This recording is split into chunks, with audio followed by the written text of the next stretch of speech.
ಶ್ರೀ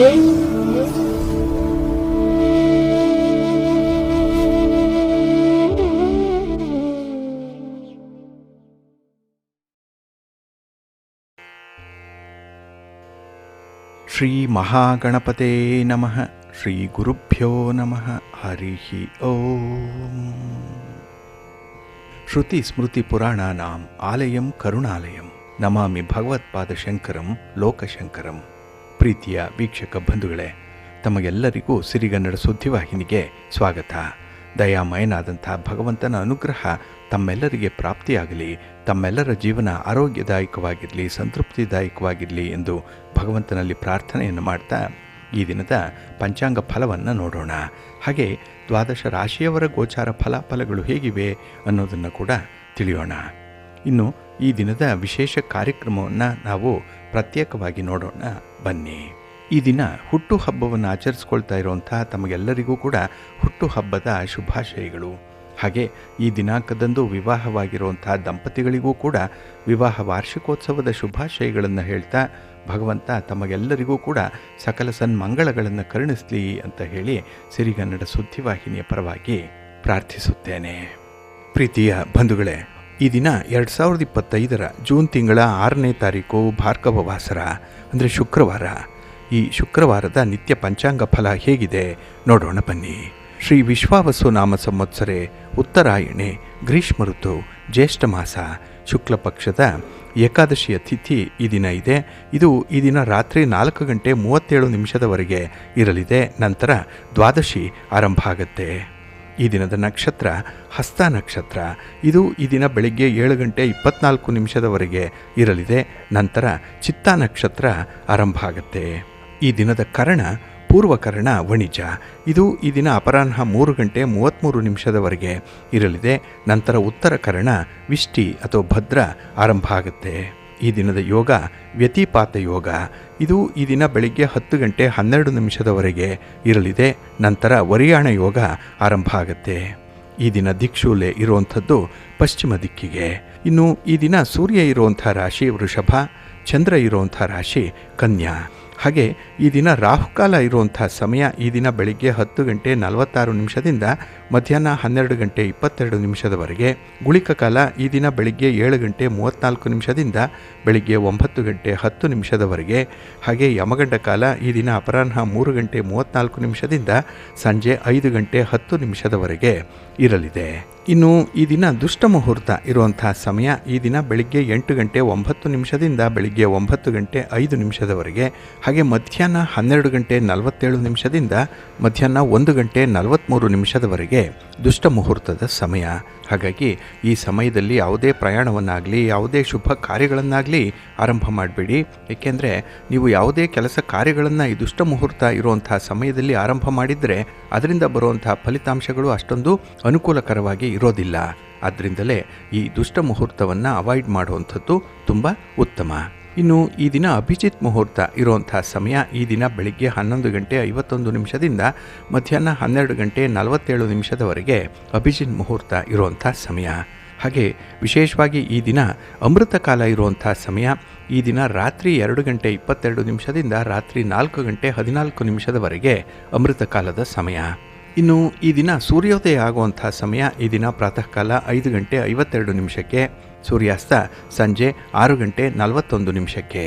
ಇನ್ನು ಈ ದಿನ ಚಂದ್ರನ ಬಲ ಇರುವಂಥ ರಾಶಿಗಳು ಅಂತ ಹೇಳಿದ್ರೆ ಮೇಷ, ಕರ್ಕಾಟಕ, ಕನ್ಯಾ, ವೃಶ್ಚಿಕ, ಧನಸ್ಸು ಮತ್ತು ಮೀನ. ಈ 6 ರಾಶಿಯವರಿಗೆ ಗೋಚಾರದಲ್ಲಿ ಚಂದ್ರನಿಂದ ಶುಭ ಫಲಗಳ ಯೋಗ ಇರುತ್ತೆ. ಇನ್ನು ಉಳಿದ 6 ರಾಶಿಯವರಿಗೆ ಮಿಶ್ರ ಫಲದ ಯೋಗ ಇರುತ್ತೆ. ಅದನ್ನು ಮುಂದೆ ದ್ವಾದಶ ರಾಶಿಯವರ ಗೋಚಾರ ಫಲಗಳನ್ನು ನೋಡುವಂತಹ ಸಂದರ್ಭದಲ್ಲಿ ಮತ್ತಷ್ಟು ವಿಚಾರಗಳನ್ನು ತಿಳ್ಕೊಳ್ಳೋಣ. ಇನ್ನು ಈ ದಿನದ ಹೊರಾದ ಅಧಿಪತಿ ಶುಕ್ರ ಅಂತ ಹೇಳಿದ್ರೆ ಪ್ರೀತಿಗೆ ಪ್ರೇಮಕ್ಕೆ ಕಾರಕನಾಗಿರುವಂಥವನು. ಹಾಗಾಗಿ ಈ ದಿನ ಪ್ರೇಮಿಗಳಿಗೆ ಅತ್ಯುತ್ತಮವಾದಂಥ ದಿನ. ಹಾಗೆ ಮನರಂಜನೆಗಾಗಲಿ ಸೌಂದರ್ಯಕ್ಕಾಗಲಿ ಆಡಂಬರದ ಜೀವನಕ್ಕಾಗಲಿ ಸಂಗೀತ, ನೃತ್ಯ, ವಿವಾಹ, ಫಲವತ್ತತೆ ಇದಕ್ಕೂ ಕೂಡ ಶುಕ್ರನೇ ಕಾರಕನಾಗಿರ್ತಾನೆ.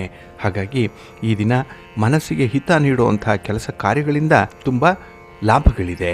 ಜೊತೆಗೆ ಈ ದಿನ ಪ್ರಣಯಕ್ಕೂ ಕೂಡ ಉತ್ತಮವಾದಂಥ ದಿನ. ಹಾಗೆ ನಮ್ಮ ಮನೆ ಆಗಲಿ, ವಾಹನ ಆಗಲಿ, ದ್ರವ್ಯ ಆಗಲಿ, ಕಲೆ ಆಗಲಿ, ಇದಕ್ಕೂ ಕೂಡ ಶುಕ್ರನೇ ಕಾರಕನಾಗಿರ್ತಾನೆ. ಹಾಗಾಗಿ ಈ ದಿನ ಸ್ಥಿರಾಸ್ತಿಯನ್ನು ಹೊಂದುವಂಥ ವಿಚಾರ, ಚರಾಸ್ತಿಯನ್ನು ಹೊಂದಿಕೊಳ್ಳುವಂಥ ವಿಚಾರ ಈ ದಿನ ನಿಮ್ಮ ಪ್ರಯತ್ನಕ್ಕೆ ಮೀರಿದಂಥ ಫಲವನ್ನು ತಂದುಕೊಡುತ್ತೆ. ಒಟ್ಟಾರೆ ಈ ದಿನ ಮನಸ್ಸಿಗೆ ತುಂಬ ಸಂತೋಷ ಉಂಟಾಗುವಂಥ ಸಂದರ್ಭಗಳು ತುಂಬ ಇದೆ. ಆದರೆ ಈ ಕೆಲಸ ಕಾರ್ಯಗಳನ್ನು ಈ ದಿನ ನೀವು ಆದಷ್ಟು ಗುರುಹೋರಾದಲ್ಲಿ ಆರಂಭ ಮಾಡಿದ್ರೆ ಉತ್ತಮ ಫಲಗಳೇನೋ ಸಿಕ್ಕತ್ತೆ. ಆದರೆ ಈ ಬೆಳಗಿನ ಅವಧಿಯಲ್ಲಿ ಇರುವಂಥ ಗುರುಹೋರದ ಸಮಯದಲ್ಲಿ ರಾಹುಕಾಲ ಇರುತ್ತೆ. ಇದನ್ನು ಸ್ವಲ್ಪ ನೋಡಿಕೊಂಡು ಅನುಸರಣೆ ಮಾಡಬೇಕಾಗತ್ತೆ. ಹಾಗಾಗಿ ಈ ದಿನ ಗುರುಹೋರ ಇರುವಂಥ ಸಮಯ ಬೆಳಿಗ್ಗೆ 10 ಗಂಟೆ 8 ನಿಮಿಷದಿಂದ ಬೆಳಿಗ್ಗೆ 11 ಗಂಟೆ 12 ನಿಮಿಷದವರೆಗೆ. ಇನ್ನು ಸಂಜೆ 5 ಗಂಟೆ 37 ನಿಮಿಷದಿಂದ ಸಂಜೆ 6 ಗಂಟೆ 42 ನಿಮಿಷದವರೆಗೆ. ಹಾಗೆ ರಾತ್ರಿ 12 ಗಂಟೆ 17 ನಿಮಿಷದಿಂದ ರಾತ್ರಿ 1 ಗಂಟೆ 12 ನಿಮಿಷದವರೆಗೆ ಗುರುಹೋರ ಇರುವಂಥ ಸಮಯ. ಇದನ್ನು ನೀವು ಅನುಸರಣೆ ಮಾಡ್ಬೋದು.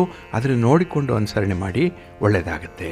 ಹಾಗೆ ಈ ದಿನ ಇರುವಂಥ ಶನಿ ಹೊರ ತುಂಬ ಚೆನ್ನಾಗಿದೆ, ಹೈಲಿ ಫೇವರಬಲ್ ಆಗೇ ಇರುವಂಥದ್ದು. ಅದರಲ್ಲೂ ಕಬ್ಬಿಣ ಮತ್ತು ಕಲ್ಲಿನ ವ್ಯಾಪಾರಿಗಳಿಗೆ ನಿಮ್ಮ ವ್ಯಾಪಾರ ವ್ಯವಹಾರಗಳಲ್ಲಿ ಅತ್ಯುತ್ತಮವಾದಂಥ ಪ್ರಗತಿಯನ್ನು ಸಾಧಿಸಲಿಕ್ಕೆ ಅವಕಾಶಗಳು ತುಂಬ ಇದೆ. ಇನ್ನು ಜುಡಿಷಿಯರಿ ಜಡ್ಜ್ಮೆಂಟ್ ವಿಚಾರದಲ್ಲೂ ಕೂಡ ನಿಮ್ಮ ಪರವಾಗಿ ಪ್ರಗತಿದಾಯಕವಾದಂಥ ಒಂದು ತೀರ್ಪು ಹೊರಬರುವಂಥದ್ದು ಇರುತ್ತೆ ಈ ಶನಿ ಹೊರದ ಸಮಯದಲ್ಲಿ.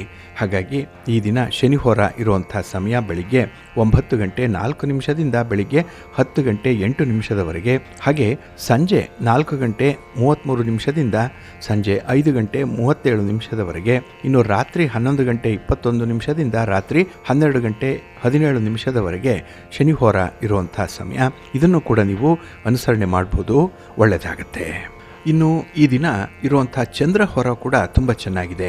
ಇದು ಕೂಡ ಫೇವರಬಲ್ ಆಗಿ ಇರುವಂಥದ್ದು. ಅದರಲ್ಲೂ ಹಾಲು, ನೀರು, ಎಣ್ಣೆ, ಪೆಟ್ರೋಲ್, ಕೆಮಿಕಲ್ಸ್ ಇತ್ಯಾದಿ ದ್ರವ ಪದಾರ್ಥಗಳನ್ನು ಯಾರು ಮಾರಾಟ ಮಾಡ್ತಾ ಇದ್ದೀರಿ, ಯಾರು ಖರೀದಿ ಮಾಡ್ತಾ ಇದ್ದೀರಿ ಅಂಥವ್ರಿಗೂ ಕೂಡ ಈ ದಿನ ತುಂಬ ಅನುಕೂಲತೆಗಳಿರುತ್ತೆ. ಹಾಗೆ ಹೋಟೆಲ್ ಉದ್ಯಮದಲ್ಲಿ ಇರುವಂಥವ್ರಿಗೆ, ಹೋಟೆಲ್ ನಡೆಸ್ತಾ ಇರುವಂಥವ್ರಿಗೂ ಕೂಡ ಈ ದಿನ ಇರುವಂಥ ಚಂದ್ರ ಹೊರದಲ್ಲಿ ನಿಮ್ಮ ವ್ಯಾಪಾರಿ ವ್ಯವಹಾರಗಳನ್ನು ಆರಂಭ ಮಾಡಿದ್ರೆ ಅದು ಕೂಡ ಅತ್ಯುತ್ತಮವಾದಂಥ ಫಲವನ್ನು ಕೊಡುತ್ತೆ. ಹಾಗಾಗಿ ಈ ದಿನ ಚಂದ್ರ ಹೊರ ಇರುವಂಥ ಸಮಯ ಬೆಳಿಗ್ಗೆ 8 ಗಂಟೆಯಿಂದ ಬೆಳಿಗ್ಗೆ 9 ಗಂಟೆ 4 ನಿಮಿಷದವರೆಗೆ. ಹಾಗೆ ಅಪರಾಹ್ನ 3 ಗಂಟೆ 29 ನಿಮಿಷದಿಂದ ಸಂಜೆ 4 ಗಂಟೆ 33 ನಿಮಿಷದವರೆಗೆ. ಹಾಗೆ ರಾತ್ರಿ 10 ಗಂಟೆ 25 ನಿಮಿಷದಿಂದ ರಾತ್ರಿ 11 ಗಂಟೆ 21 ನಿಮಿಷದವರೆಗೆ ಚಂದ್ರಹೋರ ಇರುವಂಥ ಸಮಯ. ಇದನ್ನು ನೀವು ಅನುಸರಣೆ ಮಾಡ್ಬೋದು, ಒಳ್ಳೆಯದಾಗುತ್ತೆ.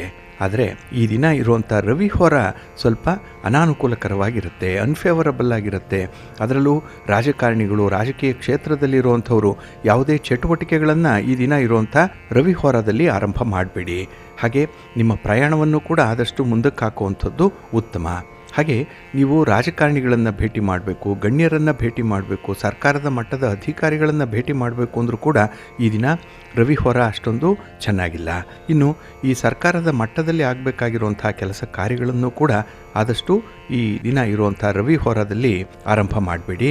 ಇದು ಈ ದಿನ ಬೆಳಿಗ್ಗೆ 4 ಗಂಟೆ 56 ನಿಮಿಷದಿಂದ ಬೆಳಿಗ್ಗೆ 5 ಗಂಟೆ 52 ನಿಮಿಷದವರೆಗೆ.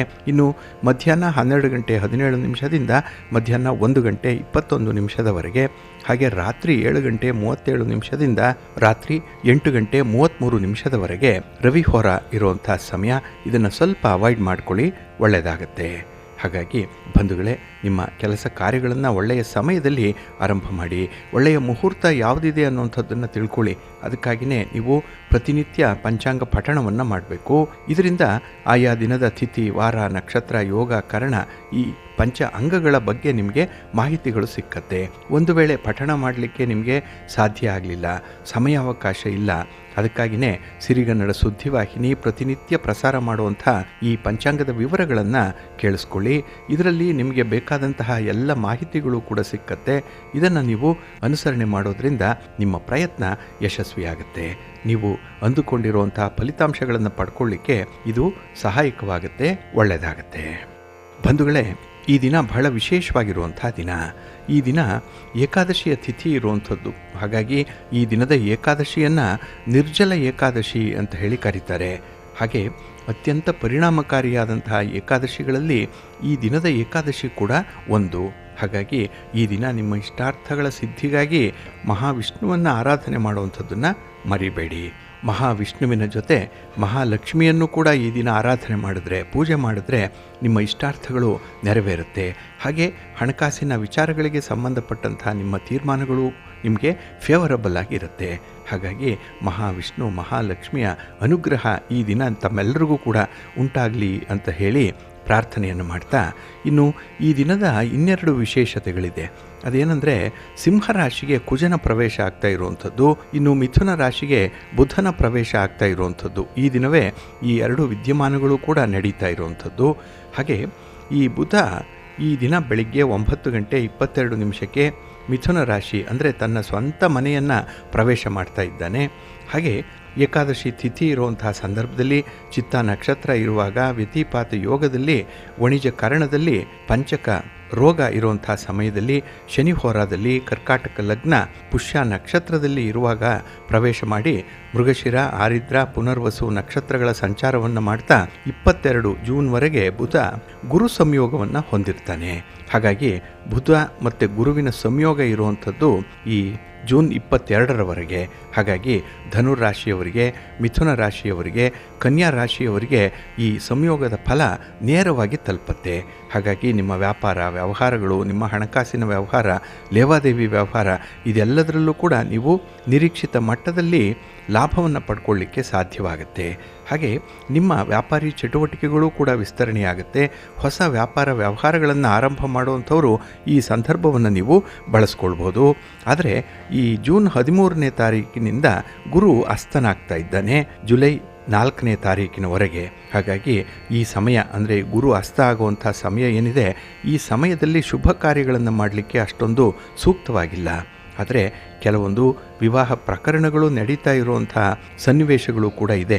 ಆದರೆ ನಿಜ ಅರ್ಥದಲ್ಲಿ ಗುರು ಅಸ್ತ ಆದಾಗ ಈ ಶುಭ ಕಾರ್ಯಗಳನ್ನು ನೆರವೇರಿಸಬಾರದು ಅನ್ನುವಂಥದ್ದು ನಮ್ಮ ಗುರು ಹಿರಿಯರ ಒಂದು ಸಲಹೆ. ಆದರೂ ಕೂಡ ಈ ಮುಹೂರ್ತದ ಅನಿವಾರ್ಯತೆಯಿಂದ ಕೆಲವರು ಈ ಒಂದು ಸಂದರ್ಭವನ್ನು ಕೂಡ ಬಳಸ್ಕೊಳ್ತಾ ಇದ್ದಾರೆ. ಆದರೂ ವಿಶೇಷವಾದಂತಹ ಒಂದು ಶಾಂತಿ ಹೋಮವನ್ನು ಮಾಡಿಸೋದ್ರಿಂದ ಈ ಶುಭ ಕಾರ್ಯಗಳನ್ನು ಮುಂದುವರಿಸ್ಬೋದು ಅನ್ನುವಂಥ ಅಭಿಪ್ರಾಯ ಜ್ಯೋತಿಷ್ಯ ಶಾಸ್ತ್ರಜ್ಞರಲ್ಲಿದೆ. ಇದನ್ನು ನೀವು ಮತ್ತೊಮ್ಮೆ ಪರಿಶೀಲನೆ ಮಾಡಿಕೊಂಡು ನೀವು ನಡೆಸುವಂಥ ಶುಭ ಕಾರ್ಯಗಳನ್ನು ಮುಂದುವರಿಸಿ ಒಳ್ಳೆಯದಾಗತ್ತೆ. ಬಂಧುಗಳೇ, ಈ ದಿನದ ಏಕಾದಶಿಯನ್ನು ನಿರ್ಜಲ ಏಕಾದಶಿ ಅಂತ ಹೇಳಿ ಕರೆಯುವಂಥದ್ದು ತಮಗೆ ಗೊತ್ತಿದೆ. ಇಲ್ಲಿ ನಿರ್ಜಲ ಅಂತ ಹೇಳಿದ್ರೆ ಈ ಏಕಾದಶಿಯ ದಿನ ಒಂದು ಹನಿ ನೀರನ್ನೂ ಕೂಡ ಕುಡಿಯದೆ ಉಪವಾಸ ವ್ರತವನ್ನು ಆಚರಣೆ ಮಾಡಬೇಕು ಅನ್ನುವಂಥದ್ದಿದೆ. ಹಾಗಾಗಿನೇ ಈ ದಿನ ಏಕಾದಶಿಯ ವ್ರತವನ್ನು ಆಚರಣೆ ಮಾಡುವಂಥವರು ಈ ಏಕಾದಶಿಯ ವ್ರತದ ವಿಧಿವಿಧಾನಗಳನ್ನು ಅನುಸರಿಸಬೇಕು. ಅದರಲ್ಲೂ ಯಾವುದೇ ರೀತಿಯ ಆಹಾರವನ್ನಾಗಲಿ, ಅದು ಜಲರೂಪದಲ್ಲಾಗಲಿ ಘನರೂಪದಲ್ಲಾಗಲಿ ಆಹಾರವನ್ನು ಸ್ವೀಕಾರ ಮಾಡಬಾರ್ದು ಅನ್ನುವಂಥ ಒಂದು ನಿಯಮ ಇದೆ. ಹಾಗಾಗಿನೇ ಈ ನಿರ್ಜಲ ಏಕಾದಶಿ ಎಲ್ಲ ಏಕಾದಶಿಗಳಿಗಿಂತಲೂ ಕೂಡ ಮಹತ್ವಪೂರ್ಣವಾಗಿ ಇರುವಂಥದ್ದು. ಇಲ್ಲಿ ಈ ನಿರ್ಜಲ ಏಕಾದಶಿಯ ಮೂಲ ದ್ವಾಪರ ಯುಗದಲ್ಲಿ ಮಹಾಭಾರತ ಮತ್ತು ಈ ಪಂಚಪಾಂಡವರ ಸಹೋದರನಾದಂಥ ಈ ಭೀಮನ ಹಿನ್ನೆಲೆಯಲ್ಲಿ ಆರಂಭ ಆಯಿತು ಅಂತ ಹೇಳ್ತಾರೆ. ಇಲ್ಲಿ ತಮಗೆ ಗೊತ್ತಿರೋ ಹಾಗೆ ಪಾಂಡವರ ಸಹೋದರರಲ್ಲಿ ಬಲಿಷ್ಠನಾದಂತಹ ಭೀಮ ಹೊಟ್ಟೆಬಾಕ, ಅಂದರೆ ಅವನಿಗೆ ಹಸಿವನ್ನು ಯಾವ ಕಾರಣಕ್ಕೂ ಕೂಡ ತಡ್ಕೊಳ್ಳಿಕ್ಕೆ ಸಾಧ್ಯ ಆಗ್ತಾ ಇರಲಿಲ್ಲ. ಹಾಗೆ ಪಾಂಡವರು ಪ್ರತಿ ಏಕಾದಶಿಯನ್ನು ಕೂಡ ಆಚರಣೆ ಮಾಡ್ತಾ ಇದ್ದಂಥವರು.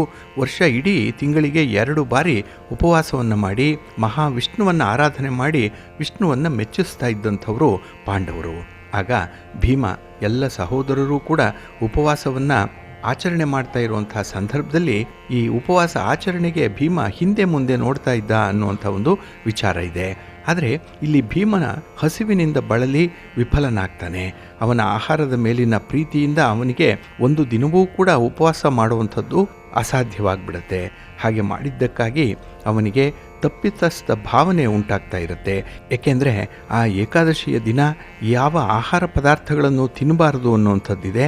ಆದರೆ ಭೀಮ ಮಾತ್ರ ಯಾರ ಕಣ್ಣಿಗೂ ಕಾಣದಂತೆ ಆಹಾರವನ್ನು ಸ್ವೀಕಾರ ಮಾಡ್ತಾ ಇದ್ದ. ಇದರಿಂದ ಅವನಿಗೆ ಒಂದು ತಪ್ಪಿತಸ್ಥ ಮನೋಭಾವನೆ ಅನ್ನುವಂಥದ್ದು ಉಂಟಾಗ್ತಾ ಇತ್ತು.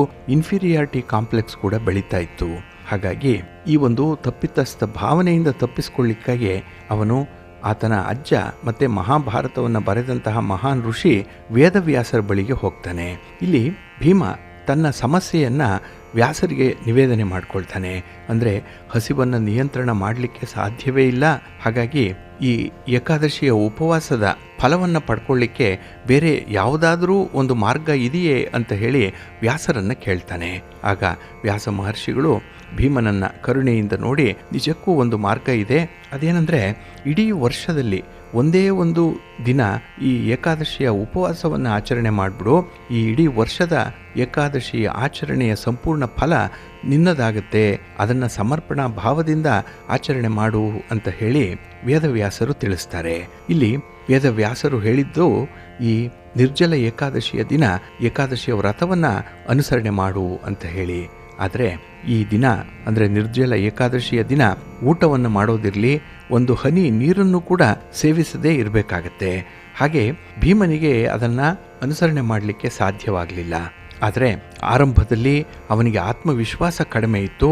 ನಂತರದಲ್ಲಿ ಆ ನಿರ್ಜಲ ಉಪವಾಸವನ್ನು ಅನುಸರಣೆ ಮಾಡುವಂಥ ಒಂದು ದೃಢ ನಿಶ್ಚಯವನ್ನು ಮಾಡಿಕೊಳ್ತಾನೆ. ಮತ್ತು ಆ ದಿನ ಭೀಮ ಪೂರ್ಣ ಭಕ್ತಿಯಿಂದ ಉಪವಾಸವನ್ನು ಮಾಡ್ತಾನೆ. ಅನ್ನ ಇಲ್ಲ, ನೀರಿಲ್ಲ, ಕೇವಲ ಪ್ರಾರ್ಥನೆ ಮತ್ತು ಇಚ್ಛಾಶಕ್ತಿಯಂತೆ ಮಹಾವಿಷ್ಣುವನ್ನು ಆರಾಧನೆ ಮಾಡ್ತಾ ಇಡೀ ರಾತ್ರಿಯನ್ನು ಕಳೀತಾನೆ.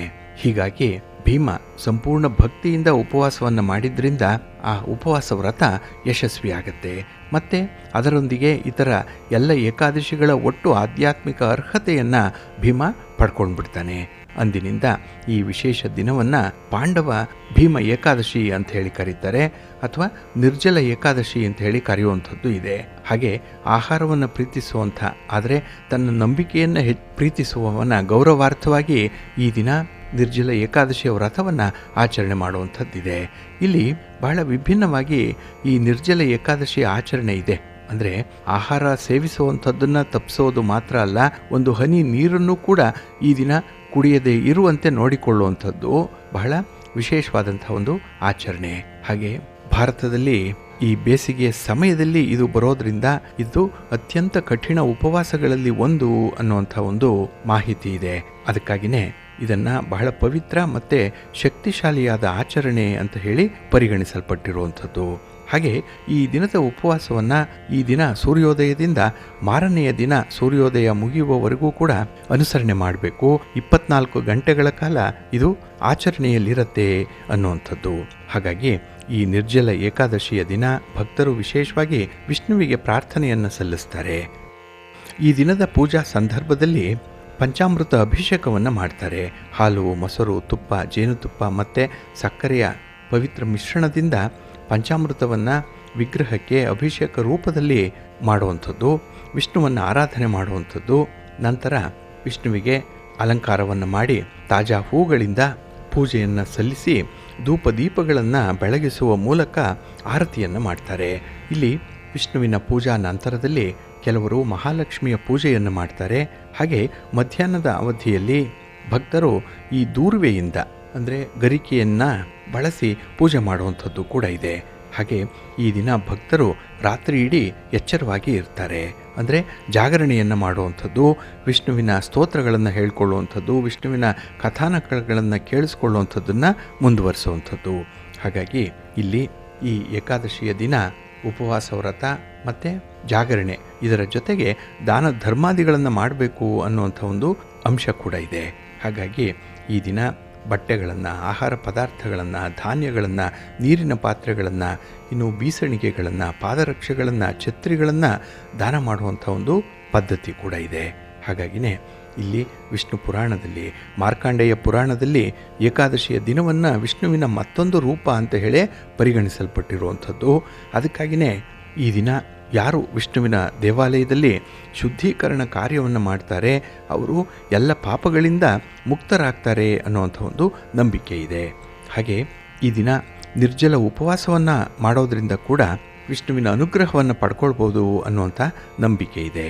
ಹಾಗಾಗಿನೇ ಸಮೃದ್ಧ ಜೀವನವನ್ನು ನಡೆಸಲಿಕ್ಕೆ, ಸಂತೋಷಮಯವಾದಂಥ ಜೀವನವನ್ನು ಅನುಭವಿಸಲಿಕ್ಕೆ ಏಕಾದಶಿಯ ವ್ರತವನ್ನು ಆಚರಣೆ ಮಾಡಬೇಕು. ಹಾಗೆ ಎಲ್ಲ 24 ಏಕಾದಶಿಗಳನ್ನು ಆಚರಣೆ ಮಾಡಲಿಕ್ಕೆ ಕೆಲವರಿಗೆ ತೊಂದರೆ ಆಗುತ್ತೆ.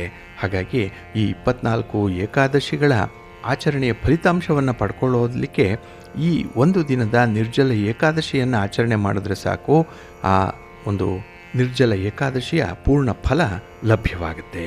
ಹಾಗೆ ಈ ದಿನದ ಏಕಾದಶಿಯ ವ್ರತದ ಆಚರಣೆ ಭಕ್ತರಿಗೆ ದೀರ್ಘಾಯುಷ್ಯವನ್ನು ತರುತ್ತೆ. ಹಾಗೆ ಜನನ ಮತ್ತು ಮರಣದ ಚಕ್ರದಿಂದ ವಿಮೋಚನೆ ಸಿಕ್ಕತ್ತೆ ಅನ್ನುವಂಥ ಒಂದು ನಂಬಿಕೆ ಕೂಡ ಇದೆ. ಹಾಗಾಗಿ ಈ ದಿನ ತುಂಬ ಮಹತ್ವವುಳ್ಳಂಥದ್ದು. ಜೊತೆಗೆ ಈ ಮರಣದ ನಂತರ ಯಮದೂತರು ಆತ್ಮವನ್ನು ಅವರವರ ಕರ್ಮಾನುಸಾರ ತೀರ್ಪುಗಾಗಿ ಕರೆದೊಯ್ತಾರೆ ಅನ್ನೋಂಥ ಒಂದು ನಂಬಿಕೆ ಇದೆ. ಆದಾಗ್ಯೂ ಈ ನಿರ್ಜಲ ಏಕಾದಶಿಯಂದು ಪ್ರಾಮಾಣಿಕವಾಗಿ ಉಪವಾಸ ಮಾಡುವಂಥವರು ಯಮನ ತೀರ್ಪಿನಿಂದ ವಿನಾಯಿತಿಯನ್ನು ಪಡ್ಕೊಳ್ತಾರೆ ಅಂತ ಹೇಳುವಂಥ ಉಲ್ಲೇಖ ಕೂಡ ಇದೆ. ಬದಲಿಗೆ ವಿಷ್ಣುವಿನ ದೈವಿಕ ದೂತರು ಅವರ ಆತ್ಮವನ್ನು ನೇರವಾಗಿ ವಿಷ್ಣುವಿನ ಸಾಯುಜ್ಯವನ್ನು ಸೇರಿಸ್ತಾರೆ, ವೈಕುಂಠಕ್ಕೆ ಕರೆದೊಯ್ಯುತ್ತಾರೆ ಅನ್ನುವಂಥ ಒಂದು ನಂಬಿಕೆ ಇದೆ. ಹಾಗಾಗಿನೇ ಈ ದಿನ ವಿಷ್ಣುವನ್ನು ಆರಾಧನೆ ಮಾಡಿ ಮಹಾಲಕ್ಷ್ಮಿಯನ್ನು ಈ ದಿನ ಪ್ರಾರ್ಥನೆ ಮಾಡ್ಕೊಳ್ತಾ ಇರಿ, ಒಳ್ಳೆಯದಾಗತ್ತೆ. ಹಾಗೆ ಬಂಧುಗಳೇ, ಕೆಲವರು ಈ ನಿರ್ಜಲ ಏಕಾದಶಿಯನ್ನು ಭೀಮ ಏಕಾದಶಿ ಅಂತ ಹೇಳಿ ಕರೆಯುವಂಥದ್ದು ಈ ಕಾರಣಕ್ಕಾಗಿಯೇ ಅನ್ನುವಂಥ ಅಭಿಪ್ರಾಯ ಇದೆ. ಹಾಗೆ ಈ ಪವಿತ್ರವಾದಂತಹ ಏಕಾದಶಿಯ ಉಪವಾಸದ ಜೊತೆಗೆ ವಿಷ್ಣುವನ್ನು ಆರಾಧನೆ ಮಾಡೋದ್ರಿಂದ ವಿಷ್ಣುವಿನ ಅನುಗ್ರಹ ಉಂಟಾಗುತ್ತೆ ಅನ್ನುವಂಥದ್ದು. ಹಾಗಾಗಿನೇ ಈ ದಿನ ಕೆಲವೊಂದು ದಾನ ಧರ್ಮಾದಿಗಳನ್ನು ಮಾಡೋದ್ರಿಂದ ಕೂಡ ಹೆಚ್ಚಿನ ಫಲಗಳು ಸಿಕ್ಕತ್ತೆ ಅನ್ನುವಂಥ ಒಂದು ವಿಚಾರ ಕೂಡ ಇದೆ. ಹಾಗಾಗಿ ಈ ಜ್ಯೇಷ್ಠ ಮಾಸದ ಶುಕ್ಲ ಪಕ್ಷದಲ್ಲಿ ಬರುವಂಥ ಏಕಾದಶಿ ಏನಿದೆ, ಇದು ವರ್ಷದಲ್ಲಿ ಬರುವಂಥ ಒಟ್ಟು 24 ಏಕಾದಶಿಗಳಲ್ಲೇ ಬಹಳ ಶ್ರೇಷ್ಠ ಅನ್ನುವಂಥ ಒಂದು ಅಭಿಪ್ರಾಯ ಇದೆ. ಹಾಗಾಗಿ ಈ ಭೀಮ ಏಕಾದಶಿ ಅಂದರೆ ಈಗಾಗಲೇ ಹೇಳಿದಾಗೆ ಭೀಮ ಈ ಏಕಾದಶಿಯನ್ನು ಆಚರಣೆ ಮಾಡಿದ್ರಿಂದ ಇದಕ್ಕೆ ಭೀಮ ಏಕಾದಶಿ ಅಂತ ಹೇಳಿ ಹೆಸರು ಬಂದಿದೆ ಅನ್ನುವಂಥದ್ದು. ಜೊತೆಗೆ ಈ ದಿನ ನಾವು ದಾನ ಧರ್ಮಾದಿಗಳನ್ನು ಮಾಡೋದ್ರಿಂದ ನಾವು ಮಾಡಿರುವಂಥ ಪಾಪಗಳು ನಾಶವಾಗತ್ತೆ ಅನ್ನುವಂಥ ಒಂದು ವಿಚಾರ ಕೂಡ ಇದೆ. ಹಾಗೆ ಕೆಲವರು ವರ್ಷ ಇಡೀ ಏಕಾದಶಿ ದಿನಗಳಲ್ಲಿ ಉಪವಾಸ ಮಾಡಲಿಕ್ಕೆ ಸಾಧ್ಯ ಆಗಲಿಲ್ಲ ಅನ್ನುವಂಥವರು ಈ ಒಂದು ದಿನವಾದರೂ ಕೂಡ ಉಪವಾಸವನ್ನು ಮಾಡುವಂಥದ್ದು ಇದೆ. ಹಾಗೆ ಈ ದಿನ ಮಾಡುವಂಥ ದಾನದಿಂದ ಮಹಾವಿಷ್ಣುವಿನ ಮಹಾಲಕ್ಷ್ಮಿಯ ಅನುಗ್ರಹವನ್ನು ಪಡ್ಕೊಳ್ಬೋದು. ಇದರಿಂದ ಅಪೇಕ್ಷಿತ ಫಲಿತಾಂಶಗಳು ಸಿಕ್ಕತ್ತೆ ಅನ್ನುವಂಥದ್ದು. ಹಾಗಾಗಿ ಈ ದಿನ ಕುಂಭದಾನವನ್ನು ಮಾಡಬೇಕು. ಅಂದರೆ ನೀರು ತುಂಬಿರುವಂಥ ಒಂದು ಮಡಕೆಯನ್ನು ದಾನ ಮಾಡುವಂಥದ್ದು ಅತ್ಯಂತ ಶುಭ. ಅದು ಏಕೆಂದರೆ ಈ ಬೇಸಿಗೆಯ ಸಂದರ್ಭದಲ್ಲಿ ಬಾಯಾರಿದವರಿಗೆ ನೀರು ಉಣಿಸುವಂಥದ್ದು ತುಂಬ ಪುಣ್ಯದ ಕಾರ್ಯ. ಜೊತೆಗೆ ಈ ದಿನ ಮಜ್ಜಿಗೆಯನ್ನು ದಾನ ಮಾಡುವಂಥದ್ದು, ಪಾನಕವನ್ನು ದಾನ ಮಾಡುವಂಥದ್ದನ್ನು ಮಾಡಿದ್ರೆ ವೈವಾಹಿಕ ಸಂಬಂಧಿತ ಸಮಸ್ಯೆಗಳು ದೂರವಾಗುತ್ತೆ ಅನ್ನುವಂಥ ನಂಬಿಕೆ ಇದೆ. ಹಾಗೆ ಈ ದಿನ ಬಡವರಿಗೆ ಬಟ್ಟೆಗಳನ್ನು, ಧಾನ್ಯಗಳನ್ನು ದಾನ ಮಾಡುವಂಥದ್ದು, ಜೊತೆಗೆ ಹಣ್ಣು ತರಕಾರಿಗಳನ್ನು ಕೂಡ ದಾನ ಮಾಡೋದರಿಂದ ವಿಷ್ಣುವಿನ ಆಶೀರ್ವಾದ ಬಹಳ ಬೇಗ ಸಿಕ್ಕತ್ತೆ ಅನ್ನುವಂಥ ನಂಬಿಕೆ ಇದೆ. ಹಾಗೆ ಈ ದಿನ ಕೊಡೆಯನ್ನು ಅಂದರೆ ಛತ್ರಿಯನ್ನು, ಬೆಲ್ಲವನ್ನು, ಬೀಸಣಿಗೆಯನ್ನು ದಾನ ಮಾಡುವಂಥದ್ದು ಬಹಳ ಫಲಪ್ರದ ಅನ್ನುವಂಥ ಒಂದು ನಂಬಿಕೆ ಕೂಡ ಇದೆ. ಇನ್ನು ಈ ದಿನ ದೇವಾಲಯಗಳ ಜೀರ್ಣೋದ್ಧಾರಕ್ಕಾಗಲಿ ಅಥವಾ ದೈವಿಕ ಸೇವಾ ಕೈಂಕರ್ಯಗಳಿಗಾಗಲಿ ಹಣವನ್ನು ಸಹಾಯ ಮಾಡುವಂಥದ್ದು ಕೂಡ ವಿಷ್ಣುವಿನ ಅನುಗ್ರಹಕ್ಕೆ ಪಾತ್ರವಾಗುವಂಥ ಒಂದು ವಿಶೇಷ ಮಾರ್ಗ ಅನ್ನುವಂಥ ನಂಬಿಕೆ ಕೂಡ ಇದೆ. ಇನ್ನು ಗೋಶಾಲೆಗಳಿಗೆ ಗೋ ಸೇವೆಗಾಗಿ ಹಣವನ್ನು ನೀಡುವಂಥದ್ದು, ಗೋಗ್ರಾಸವನ್ನು ನೀಡುವಂಥದ್ದು, ಹಾಗೆ ಗೋ ಸೇವೆ ಮಾಡುವಂಥದ್ದು ಜೀವನದಲ್ಲಿ ಬಂದಿರುವಂಥ ನಕಾರಾತ್ಮಕ ವಿಚಾರಗಳನ್ನು ಮನಸ್ಸಿನಿಂದ ದೂರವಾಗಿಸುತ್ತೆ ಅನ್ನುವಂಥ ಒಂದು ನಂಬಿಕೆ ಇದೆ. ಹಾಗೆ ಈ ನಿರ್ಜಲ ಏಕಾದಶಿಯ ದಿನ ವಿಶೇಷವಾಗಿ ಹಳದಿ ಬಟ್ಟೆಯನ್ನು, ಹಳದಿ ಬಣ್ಣದ ವಸ್ತ್ರಗಳನ್ನು ದಾನ ಮಾಡಬೇಕು. ಇದರಿಂದ ಗುರುವಿಗೆ ಸಂತೋಷ ಆಗುತ್ತೆ, ತನ್ಮೂಲಕ ವಿಷ್ಣು ಪ್ರಸನ್ನನಾಗ್ತಾನೆ ಅನ್ನುವಂಥ ನಂಬಿಕೆ ಇದೆ. ಹಾಗಾಗಿ ಈ ದಿನದಲ್ಲಿ ನಿಮ್ಮ ಕೈಲಾದಷ್ಟು ದಾನ ಧರ್ಮಾದಿಗಳನ್ನು ಮಾಡುವಂಥದ್ದು. ಅದಕ್ಕೂ ಮಿಗಿಲಾಗಿ ಈ ದಿನ ಮಹಾವಿಷ್ಣುವನ್ನು, ಮಹಾಲಕ್ಷ್ಮಿಯನ್ನು ಪ್ರಾರ್ಥನೆ ಮಾಡಿಕೊಳ್ಳಿ, ಸ್ತೋತ್ರ ಹೇಳ್ಕೊಳ್ಳಿ, ಸಾಧ್ಯ ಆದರೆ ದರ್ಶನ ಮಾಡಿ. ಈ ದಿನ ಅತ್ಯುತ್ತಮ ಫಲಗಳು ನಿಮಗೆ ಲಭ್ಯವಾಗುತ್ತೆ. ನಿಮ್ಮ ಉಪವಾಸ ವ್ರತ ಸಂಪನ್ನವಾಗುತ್ತೆ, ಒಳ್ಳೆಯದಾಗತ್ತೆ. ಪ್ರೀತಿಯ ಬಂಧುಗಳೇ, ಇನ್ನು ಮುಂದೆ ದ್ವಾದಶ ರಾಶಿಯವರ ಗೋಚಾರ ಫಲಗಳು ಹೇಗಿವೆ ನೋಡೋಣ ಬನ್ನಿ. ಮೊದಲಿಗೆ ಮೇಷರಾಶಿ. ಮೇಷರಾಶಿಯವರಿಗೆ ಈ ದಿನದ ಆರಂಭದಲ್ಲಿ ಸ್ವಲ್ಪ ಆರಂಭಿಕ ಎಡರು ತೊಡರುಗಳು ಇರುವಂಥದ್ದು, ಅಂದರೆ ಸ್ಟಾರ್ಟಿಂಗ್ ಹಿಕ್ಕಪ್ಸ್ ಅನ್ನುವಂಥದ್ದು ಈ ದಿನ ತುಂಬ ಇರುತ್ತೆ. ಹಾಗಾಗಿಯೇ ನಿಮ್ಮ ಕೆಲಸ ಕಾರ್ಯಗಳನ್ನು ಆರಂಭ ಮಾಡಲಿಕ್ಕೆ ನಿಮಗೆ ಆಸಕ್ತಿ ಕಡಿಮೆ ಇರುವಂಥದ್ದು, ಆತ್ಮವಿಶ್ವಾಸದ ಕೊರತೆ ಇರುವಂಥದ್ದು ಕೂಡ ಇದೆ. ಹಾಗಾಗಿ ಈ ದಿನ ಒಂದು ಕೆಲಸವನ್ನು ಆರಂಭ ಮಾಡಿಬಿಟ್ರೆ ಅದು ಸರಾಗವಾಗಿ ಮುಂದುವರಿಯುತ್ತೆ. ಆದರೆ ಆರಂಭ ಮಾಡುವಂಥದ್ದು ಹೇಗೆ ಅನ್ನುವಂಥದ್ದೇ ನಿಮಗೆ ಒಂದು ಪ್ರಶ್ನಾರ್ಥಕ ಚಿಹ್ನೆ ಮನಸ್ಸಿನಲ್ಲಿ ಮೂಡ್ತಾ ಇರುತ್ತೆ. ಹಾಗೆ ಈ ದಿನ ಯಾವ ವಿಚಾರಗಳು ನಿಮಗೆ ಪೂರ್ಣವಾಗಿ ಗೊತ್ತಿದೆ, ಯಾವುದರಲ್ಲಿ ಕಾನ್ಫಿಡೆನ್ಸ್ ಇದೆ ಅಂಥ ವಿಚಾರಗಳನ್ನು ಈ ದಿನ ಮುಂದುವರಿಸಿ. ಆದರೆ ಅದನ್ನು ಪ್ರೂವ್ ಮಾಡಲಿಕ್ಕೆ ಹೋಗಿ ದುಂದು ವೆಚ್ಚಕ್ಕೆ ನೀವು ಗುರಿಯಾಗಬೇಡಿ. ಸ್ವಲ್ಪ ವೆಚ್ಚದ ಬಾಬ್ತಿನಲ್ಲಿ ನಿಯಂತ್ರಣ ಸಾಧಿಸುವಂಥದ್ದು ತುಂಬ ಉತ್ತಮ. ಇನ್ನು ಈ ದಿನದ ದೂರದ ಪ್ರಯಾಣ ಮಾಡುವಂಥ ಸಾಧ್ಯತೆ ನಿಮಗೆ ತುಂಬ ಶುಭವನ್ನು, ಲಾಭವನ್ನು ತಂದುಕೊಡುತ್ತೆ. ಹಾಗೆ ಕೆಲಸ ಕಾರ್ಯಗಳಲ್ಲಾಗಲಿ, ವ್ಯಾಪಾರ ವ್ಯವಹಾರಗಳಲ್ಲಾಗಲಿ ಈ ದಿನ ಬೇರೆಯವರನ್ನು ಅವಲಂಬಿಸದೆ ನಿಮ್ಮ ಕಾಲ ಮೇಲೆ ನೀವು ನಿಂತು ವ್ಯವಹಾರಗಳನ್ನು ಮುಂದುವರಿಸಿದ್ರೆ ಖಂಡಿತ ಒಳ್ಳೆಯ ಪ್ರಯತ್ನ, ಒಳ್ಳೆಯ ಫಲ ನಿಮಗೆ ಸಿಕ್ಕತ್ತೆ. ಹಾಗೆ ಈ ದಿನ ಕುಟುಂಬಸ್ಥರ ಒಳಗೆ ನಡೆಯುವಂಥ ಒಂದು ಭಿನ್ನಾಭಿಪ್ರಾಯಗಳಿರ್ಬೋದು, ಒಳ ಜಗಳಗಳಿರ್ಬೋದು, ಇದನ್ನು ತಿಳಿಗೊಳಿಸುವಂಥ ಒಂದು ಪ್ರಯತ್ನ ಕೂಡ ನಿಮ್ಮಿಂದ ಆಗುತ್ತೆ. ಹಾಗಾಗಿ ಪ್ರತಿ ಕೆಲಸ ಕಾರ್ಯಗಳನ್ನು ಕೂಡ ತುಂಬ ಆಸ್ಥೆಯಿಂದ ಮುಂದುವರಿಸಬೇಕಾಗಿರುವಂಥ ಅನಿವಾರ್ಯತೆ ಇದೆ. ಇಲ್ಲಿ ನಿಮ್ಮ ಒಂದು ಹಣಕಾಸಿನ ವಿಚಾರದಲ್ಲಾಗಲಿ, ಲೇವಾದೇವಿ ವಿಚಾರದಲ್ಲಾಗಲಿ ಅಷ್ಟೊಂದು ಅನುಭವ ಇಲ್ಲದೆ ಇರೋದರಿಂದ ಇಂಥ ವ್ಯವಹಾರಗಳನ್ನು ಮುಂದೂಡುವಂಥದ್ದು ಉತ್ತಮ. ನಿಮ್ಮ ಇಷ್ಟ ದೇವರನ್ನು ಆರಾಧನೆ ಮಾಡ್ತಾಯಿರಿ. ಹಾಗೆ ಭಕ್ತಿಯಿಂದ ಈ ದಿನ ಮಹಾಲಕ್ಷ್ಮಿಯನ್ನು ಆರಾಧನೆ ಮಾಡಿ, ಮಹಾವಿಷ್ಣುವನ್ನು ಪ್ರಾರ್ಥನೆ ಮಾಡ್ಕೊಳ್ಳಿ, ಒಳ್ಳೆಯದಾಗತ್ತೆ. ನಿಮ್ಮ ಅದೃಷ್ಟದ ಬಣ್ಣ ಕೆಂಪು, ಅದೃಷ್ಟದ ದಿಕ್ಕು ಪೂರ್ವ ದಿಕ್ಕು, ಅದೃಷ್ಟ ಸಂಖ್ಯೆ 1. ವೃಷಭ ರಾಶಿ. ವೃಷಭ ರಾಶಿಯವರಿಗೆ ಈ ದಿನ ಮಿಶ್ರ ಫಲದ ಯೋಗ ಇರುವಂಥ ದಿನ. ಹಾಗಾಗಿಯೇ ಕೆಲಸ ಕಾರ್ಯಗಳಲ್ಲಿ ಈ ದಿನ ಸ್ವಲ್ಪ ಆಸಕ್ತಿ ಕಡಿಮೆ ಇರುತ್ತೆ. ಯಾರೋ ಕೆಲಸವನ್ನು ಮುಂದುವರಿಸ್ತಾರೆ, ಫಲವನ್ನು ಯಾರೋ ಅನುಭವಿಸ್ತಾರೆ. ಆದರೆ ನಿಮ್ಮ ಒಂದು ಶ್ರಮದ ಹಿನ್ನೆಲೆಯಲ್ಲಿ ನೀವು ಪಡುವಂತಹ ಶ್ರಮ ಅಷ್ಟೊಂದು ಸಾರ್ಥಕವಾಗಲ್ಲ. ಹಾಗೆ ಈ ದಿನದಲ್ಲಿ ಮಾನಸಿಕ ಒತ್ತಡವನ್ನು ಸ್ವಲ್ಪ ತಡ್ಕೊಳ್ಬೇಕು. ಏಕೆಂದರೆ ಈಗಾಗಲೇ ಆಗಿರುವಂತಹ ಕೆಲವು ಘಟನೆಗಳು, ಕೆಲವೊಂದು ವಿಚಾರಗಳು ನಿಮ್ಮ ಮನಸ್ಸಿಗೆ ತೀವ್ರ ವೇದನೆಯನ್ನು ತರ್ತಾ ಇದೆ. ಇಲ್ಲಿ ಒತ್ತಡ ಇದೆ. ಆದರೆ ಆರೋಗ್ಯದ ದೃಷ್ಟಿಯಿಂದ ಇಂಥ ಒತ್ತಡಗಳನ್ನು ದೂರ ಮಾಡಿಕೊಳ್ಬೇಕು. ಹಾಗೆ ನಿಮ್ಮ ಒಂದು ಮನಸ್ಥಿತಿಯನ್ನು ಒಂದು ತಹಬಂದಿಗೆ ತಂದುಕೊಳ್ಬೇಕು. ಸ್ವಲ್ಪ ಕಂಟ್ರೋಲ್ ಮಾಡಿಕೊಳ್ಬೇಕಾಗತ್ತೆ. ಹಾಗೆ ಈ ದಿನ ಹಿರಿಯ ಅಧಿಕಾರಿಗಳನ್ನು ಭೇಟಿ ಮಾಡುವಂಥ ವಿಚಾರ, ಗಣ್ಯರನ್ನು ಭೇಟಿ ಮಾಡುವಂಥ ವಿಚಾರ ಏನಾದರೂ ಇದ್ದರೆ ಸ್ವಲ್ಪ ಎಚ್ಚರಿಕೆಯಿಂದ ಮುಂದುವರಿರಿ. ಏಕೆಂದರೆ ಈ ದಿನ ಅಷ್ಟೊಂದು ನಿಮ್ಮ ಭೇಟಿ ಒಳ್ಳೆಯ ಫಲವನ್ನು ತರಲ್ಲ. ಹಾಗೆ ಹಿರಿಯ ಅಧಿಕಾರಿಗಳು ನಾಯಕತ್ವವನ್ನು ನೀಡಿ ನಿಮ್ಮಲ್ಲಿರುವಂಥ ಒಂದು ಸಾಮರ್ಥ್ಯವನ್ನು ಪರೀಕ್ಷೆ ಮಾಡಲಿಕ್ಕೆ ಒಂದು ತಂತ್ರವನ್ನು ಹೆಣೆಯುವಂಥ ಸಾಧ್ಯತೆ ಕೂಡ ಇದೆ. ಹಾಗಾಗಿ ಈ ದಿನ ತುಂಬ ಅಲರ್ಟ್ ಆಗಿರಬೇಕು. ನಿಮ್ಮ ದಾಖಲೆ ಪತ್ರಗಳ ಬಗ್ಗೆ ಸ್ವಲ್ಪ ಜಾಗೃತಿಯಾಗಿರಿ. ಹಾಗೆ ಈ ದಿನ ನಿಮ್ಮ ಸಮಸ್ಯೆಗಳನ್ನೆಲ್ಲ ಮರೆತು ಕುಟುಂಬಸ್ಥರ ಜೊತೆಯಲ್ಲಿ ಲವಲವಿಕೆಯಿಂದ ಒಂದಾಗುವಂಥ ಪ್ರಯತ್ನ ಮಾಡಿ, ಒಳ್ಳೆಯದಾಗತ್ತೆ. ನಿಮ್ಮ ಮನೆ ದೇವರನ್ನು ಸ್ಮರಣೆ ಮಾಡ್ತಾಯಿರಿ. ಹಾಗೆ ಭಕ್ತಿಯಿಂದ ಈ ದಿನ ವಿಷ್ಣು ಸ್ತೋತ್ರವನ್ನು ಹೇಳ್ಕೊಳ್ಳಿ, ವಿಷ್ಣು ಸಹಸ್ರನಾಮವನ್ನು ಹೇಳ್ಕೊಳ್ಳಿ, ಒಳ್ಳೆಯದಾಗತ್ತೆ. ನಿಮ್ಮ ಅದೃಷ್ಟದ ಬಣ್ಣ ಕೇಸರಿ, ಅದೃಷ್ಟದ ದಿಕ್ಕು ಈಶಾನ್ಯ ದಿಕ್ಕು, ಅದೃಷ್ಟ ಸಂಖ್ಯೆ 2. ಮಿಥುನ ರಾಶಿ. ಮಿಥುನ ರಾಶಿಯವರಿಗೂ ಕೂಡ ಈ ದಿನ ಮಿಶ್ರ ಫಲಗಳಿರುವಂಥ ದಿನ.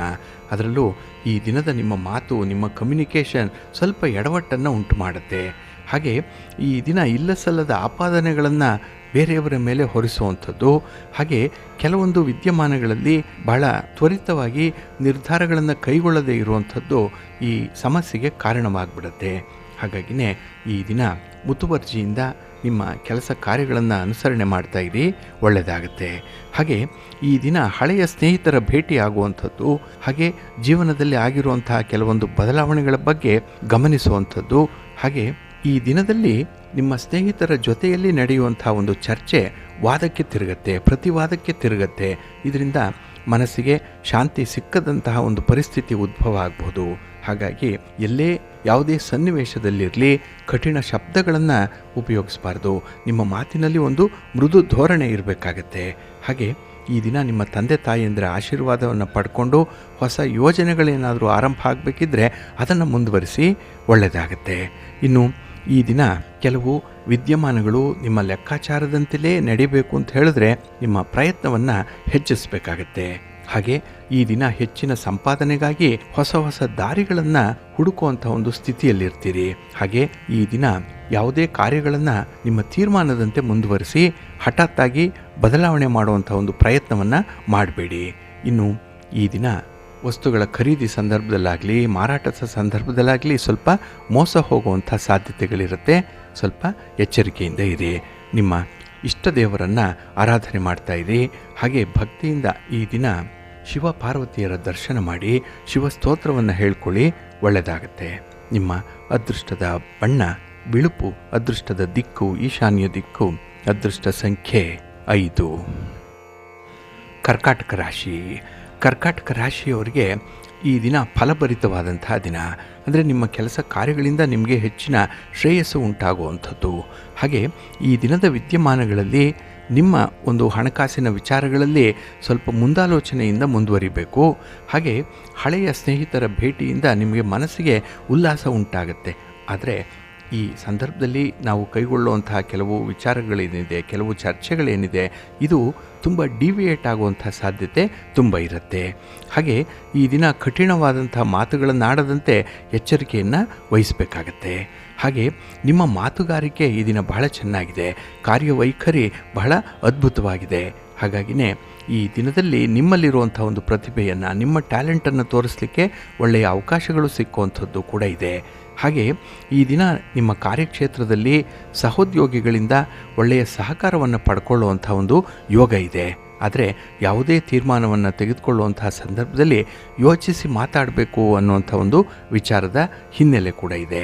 ಹಾಗೆ ಈ ದಿನ ನಿಮ್ಮ ಮಾತಿನಲ್ಲಿ ಒಂದು ಶೈಕ್ಷಣಿಕವಾದಂತಹ ದ್ವಂದ್ವತೆಗೆ ಕಾರಣವಾಗುವಂಥದ್ದು ಕೂಡ ಇದೆ. ಹಾಗಾಗಿನೇ ತಂದೆ ತಾಯಂದ್ರನ್ನ ಆಶೀರ್ವಾದ ಮಾಡಿದ್ರೆ ಸಾಕು, ಉಳಿದವರ ವಿಚಾರವನ್ನು ನಮಗೆ ಬಿಡಿ ಅನ್ನುವಂಥದ್ದು ಇಲ್ಲಿನ ಪ್ರಮುಖರ ವಿಚಾರವಾಗಿರುತ್ತೆ. ಹಾಗಾಗಿ ಹೊಸ ಯೋಜನೆಯೊಂದಿಗೆ ಕೆಲಸಗಳನ್ನು ಆರಂಭ ಮಾಡಿ ಒಳ್ಳೆಯ ಪ್ರಯತ್ನ ಇದು. ನಿಮ್ಮ ಮಾತಿನಿಂದ, ನಿಮ್ಮ ಕೆಲಸದಿಂದ ಈ ದಿನ ನಿಮಗೆ ಸಂಪೂರ್ಣವಾದಂತಹ ತೃಪ್ತಿ ಸಿಕ್ಕತ್ತೆ. ಆದರೆ ಈ ತೃಪ್ತಿ, ಸಂತೋಷ ಬಹಳಷ್ಟು ಕಾಲ ಉಳಿಯಲ್ಲ. ಹಾಗಾಗಿನೇ ಈ ದಿನ ಎಷ್ಟು ಬೇಕೋ ಅಷ್ಟನ್ನು ಮಾತ್ರ ನೀವು ಸಿದ್ಧಪಡಿಸುವಂಥದ್ದು ಉತ್ತಮ. ನಿಮ್ಮ ಮನೆ ದೇವರನ್ನು ಸ್ಮರಣೆ ಮಾಡ್ತಾ ಇರಿ. ಹಾಗೆ ಭಕ್ತಿಯಿಂದ ಈ ದಿನ ಆಂಜನೇಯ ಸ್ತೋತ್ರವನ್ನು ಹೇಳ್ಕೊಳ್ಳಿ, ಪಂಚಮುಖಿ ಆಂಜನೇಯನ ದರ್ಶನ ಮಾಡ್ಕೊಳ್ಳಿ, ಒಳ್ಳೆಯದಾಗತ್ತೆ. ನಿಮ್ಮ ಅದೃಷ್ಟದ ಬಣ್ಣ ಬಿಳುಪು, ಅದೃಷ್ಟದ ದಿಕ್ಕು ಈಶಾನ್ಯ ದಿಕ್ಕು, ಅದೃಷ್ಟ ಸಂಖ್ಯೆ 2. ಸಿಂಹರಾಶಿ. ಸಿಂಹರಾಶಿಯವರಿಗೆ ಈ ದಿನ ಮಿಶ್ರ ಫಲಗಳಿರುವಂತಹ ದಿನ.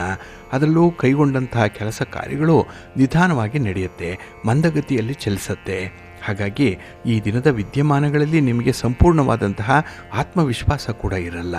ಇನ್ನು ಈ ದಿನ ಮಕ್ಕಳ ವಿಚಾರವಾಗಿ ಸ್ವಲ್ಪ ಗಮನ ಹರಿಸಬೇಕಾದಂತಹ ಸನ್ನಿವೇಶ ಕೂಡ ಇದೆ.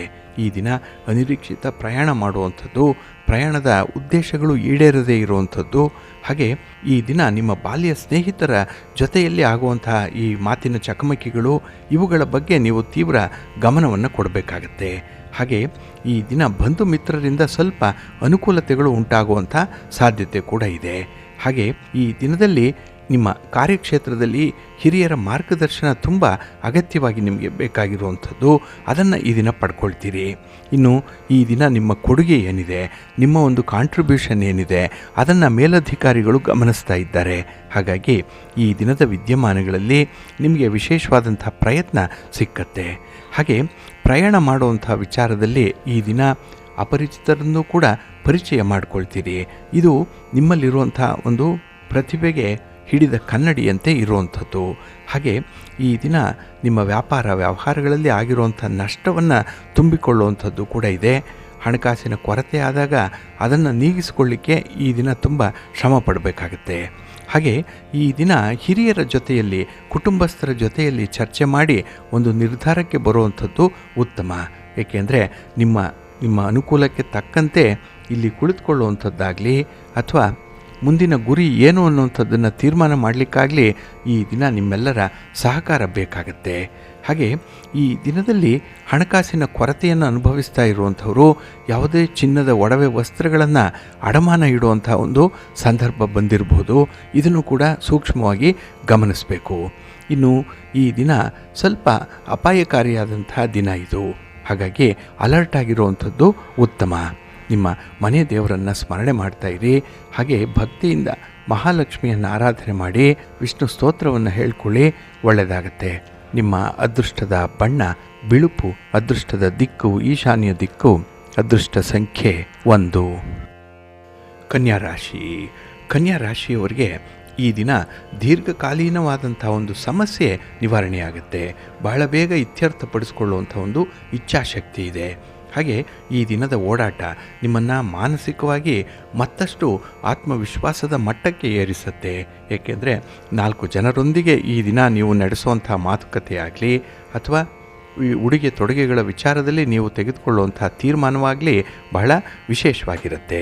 ಇನ್ನು ಈ ದಿನ ನಿಮ್ಮ ಸಮಸ್ಯೆಗಳನ್ನು ಪರಿಹಾರ ಮಾಡಲಿಕ್ಕೆ ನೀವೇ ಸಮರ್ಥರು. ನಿಮಗೆ ಗೊತ್ತಿದೆ ನಿಮ್ಮ ಒಂದು ಪಾದಗಳಲ್ಲಿ ಹಾಕಿಕೊಂಡಿರುವಂಥ ಪಾದರಕ್ಷೆಗಳು ಎಲ್ಲಿ ಕಚ್ಚುತ್ತಾ ಇದೆ, ಎಲ್ಲಿ ಆ ಪಾದರಕ್ಷೆಗಳಿಂದ ನಿಮಗೆ ತೊಂದರೆ ಉಂಟಾಗ್ತಾ ಇದೆ, ಹೊಸ ಪಾದರಕ್ಷೆಗಳನ್ನು ಹೇಗೆ ಧರಿಸಬೇಕು ಇತ್ಯಾದಿ ವಿಚಾರಗಳಲ್ಲಿ ನಿಮಗೆ ತುಂಬ ಓರಿಯೆಂಟೇಷನ್ ಆಗುತ್ತೆ, ತುಂಬ ಮಾಹಿತಿಯನ್ನು ಪಡ್ಕೊಳ್ಳುವಂಥದ್ದು ಕೂಡ ಇದೆ.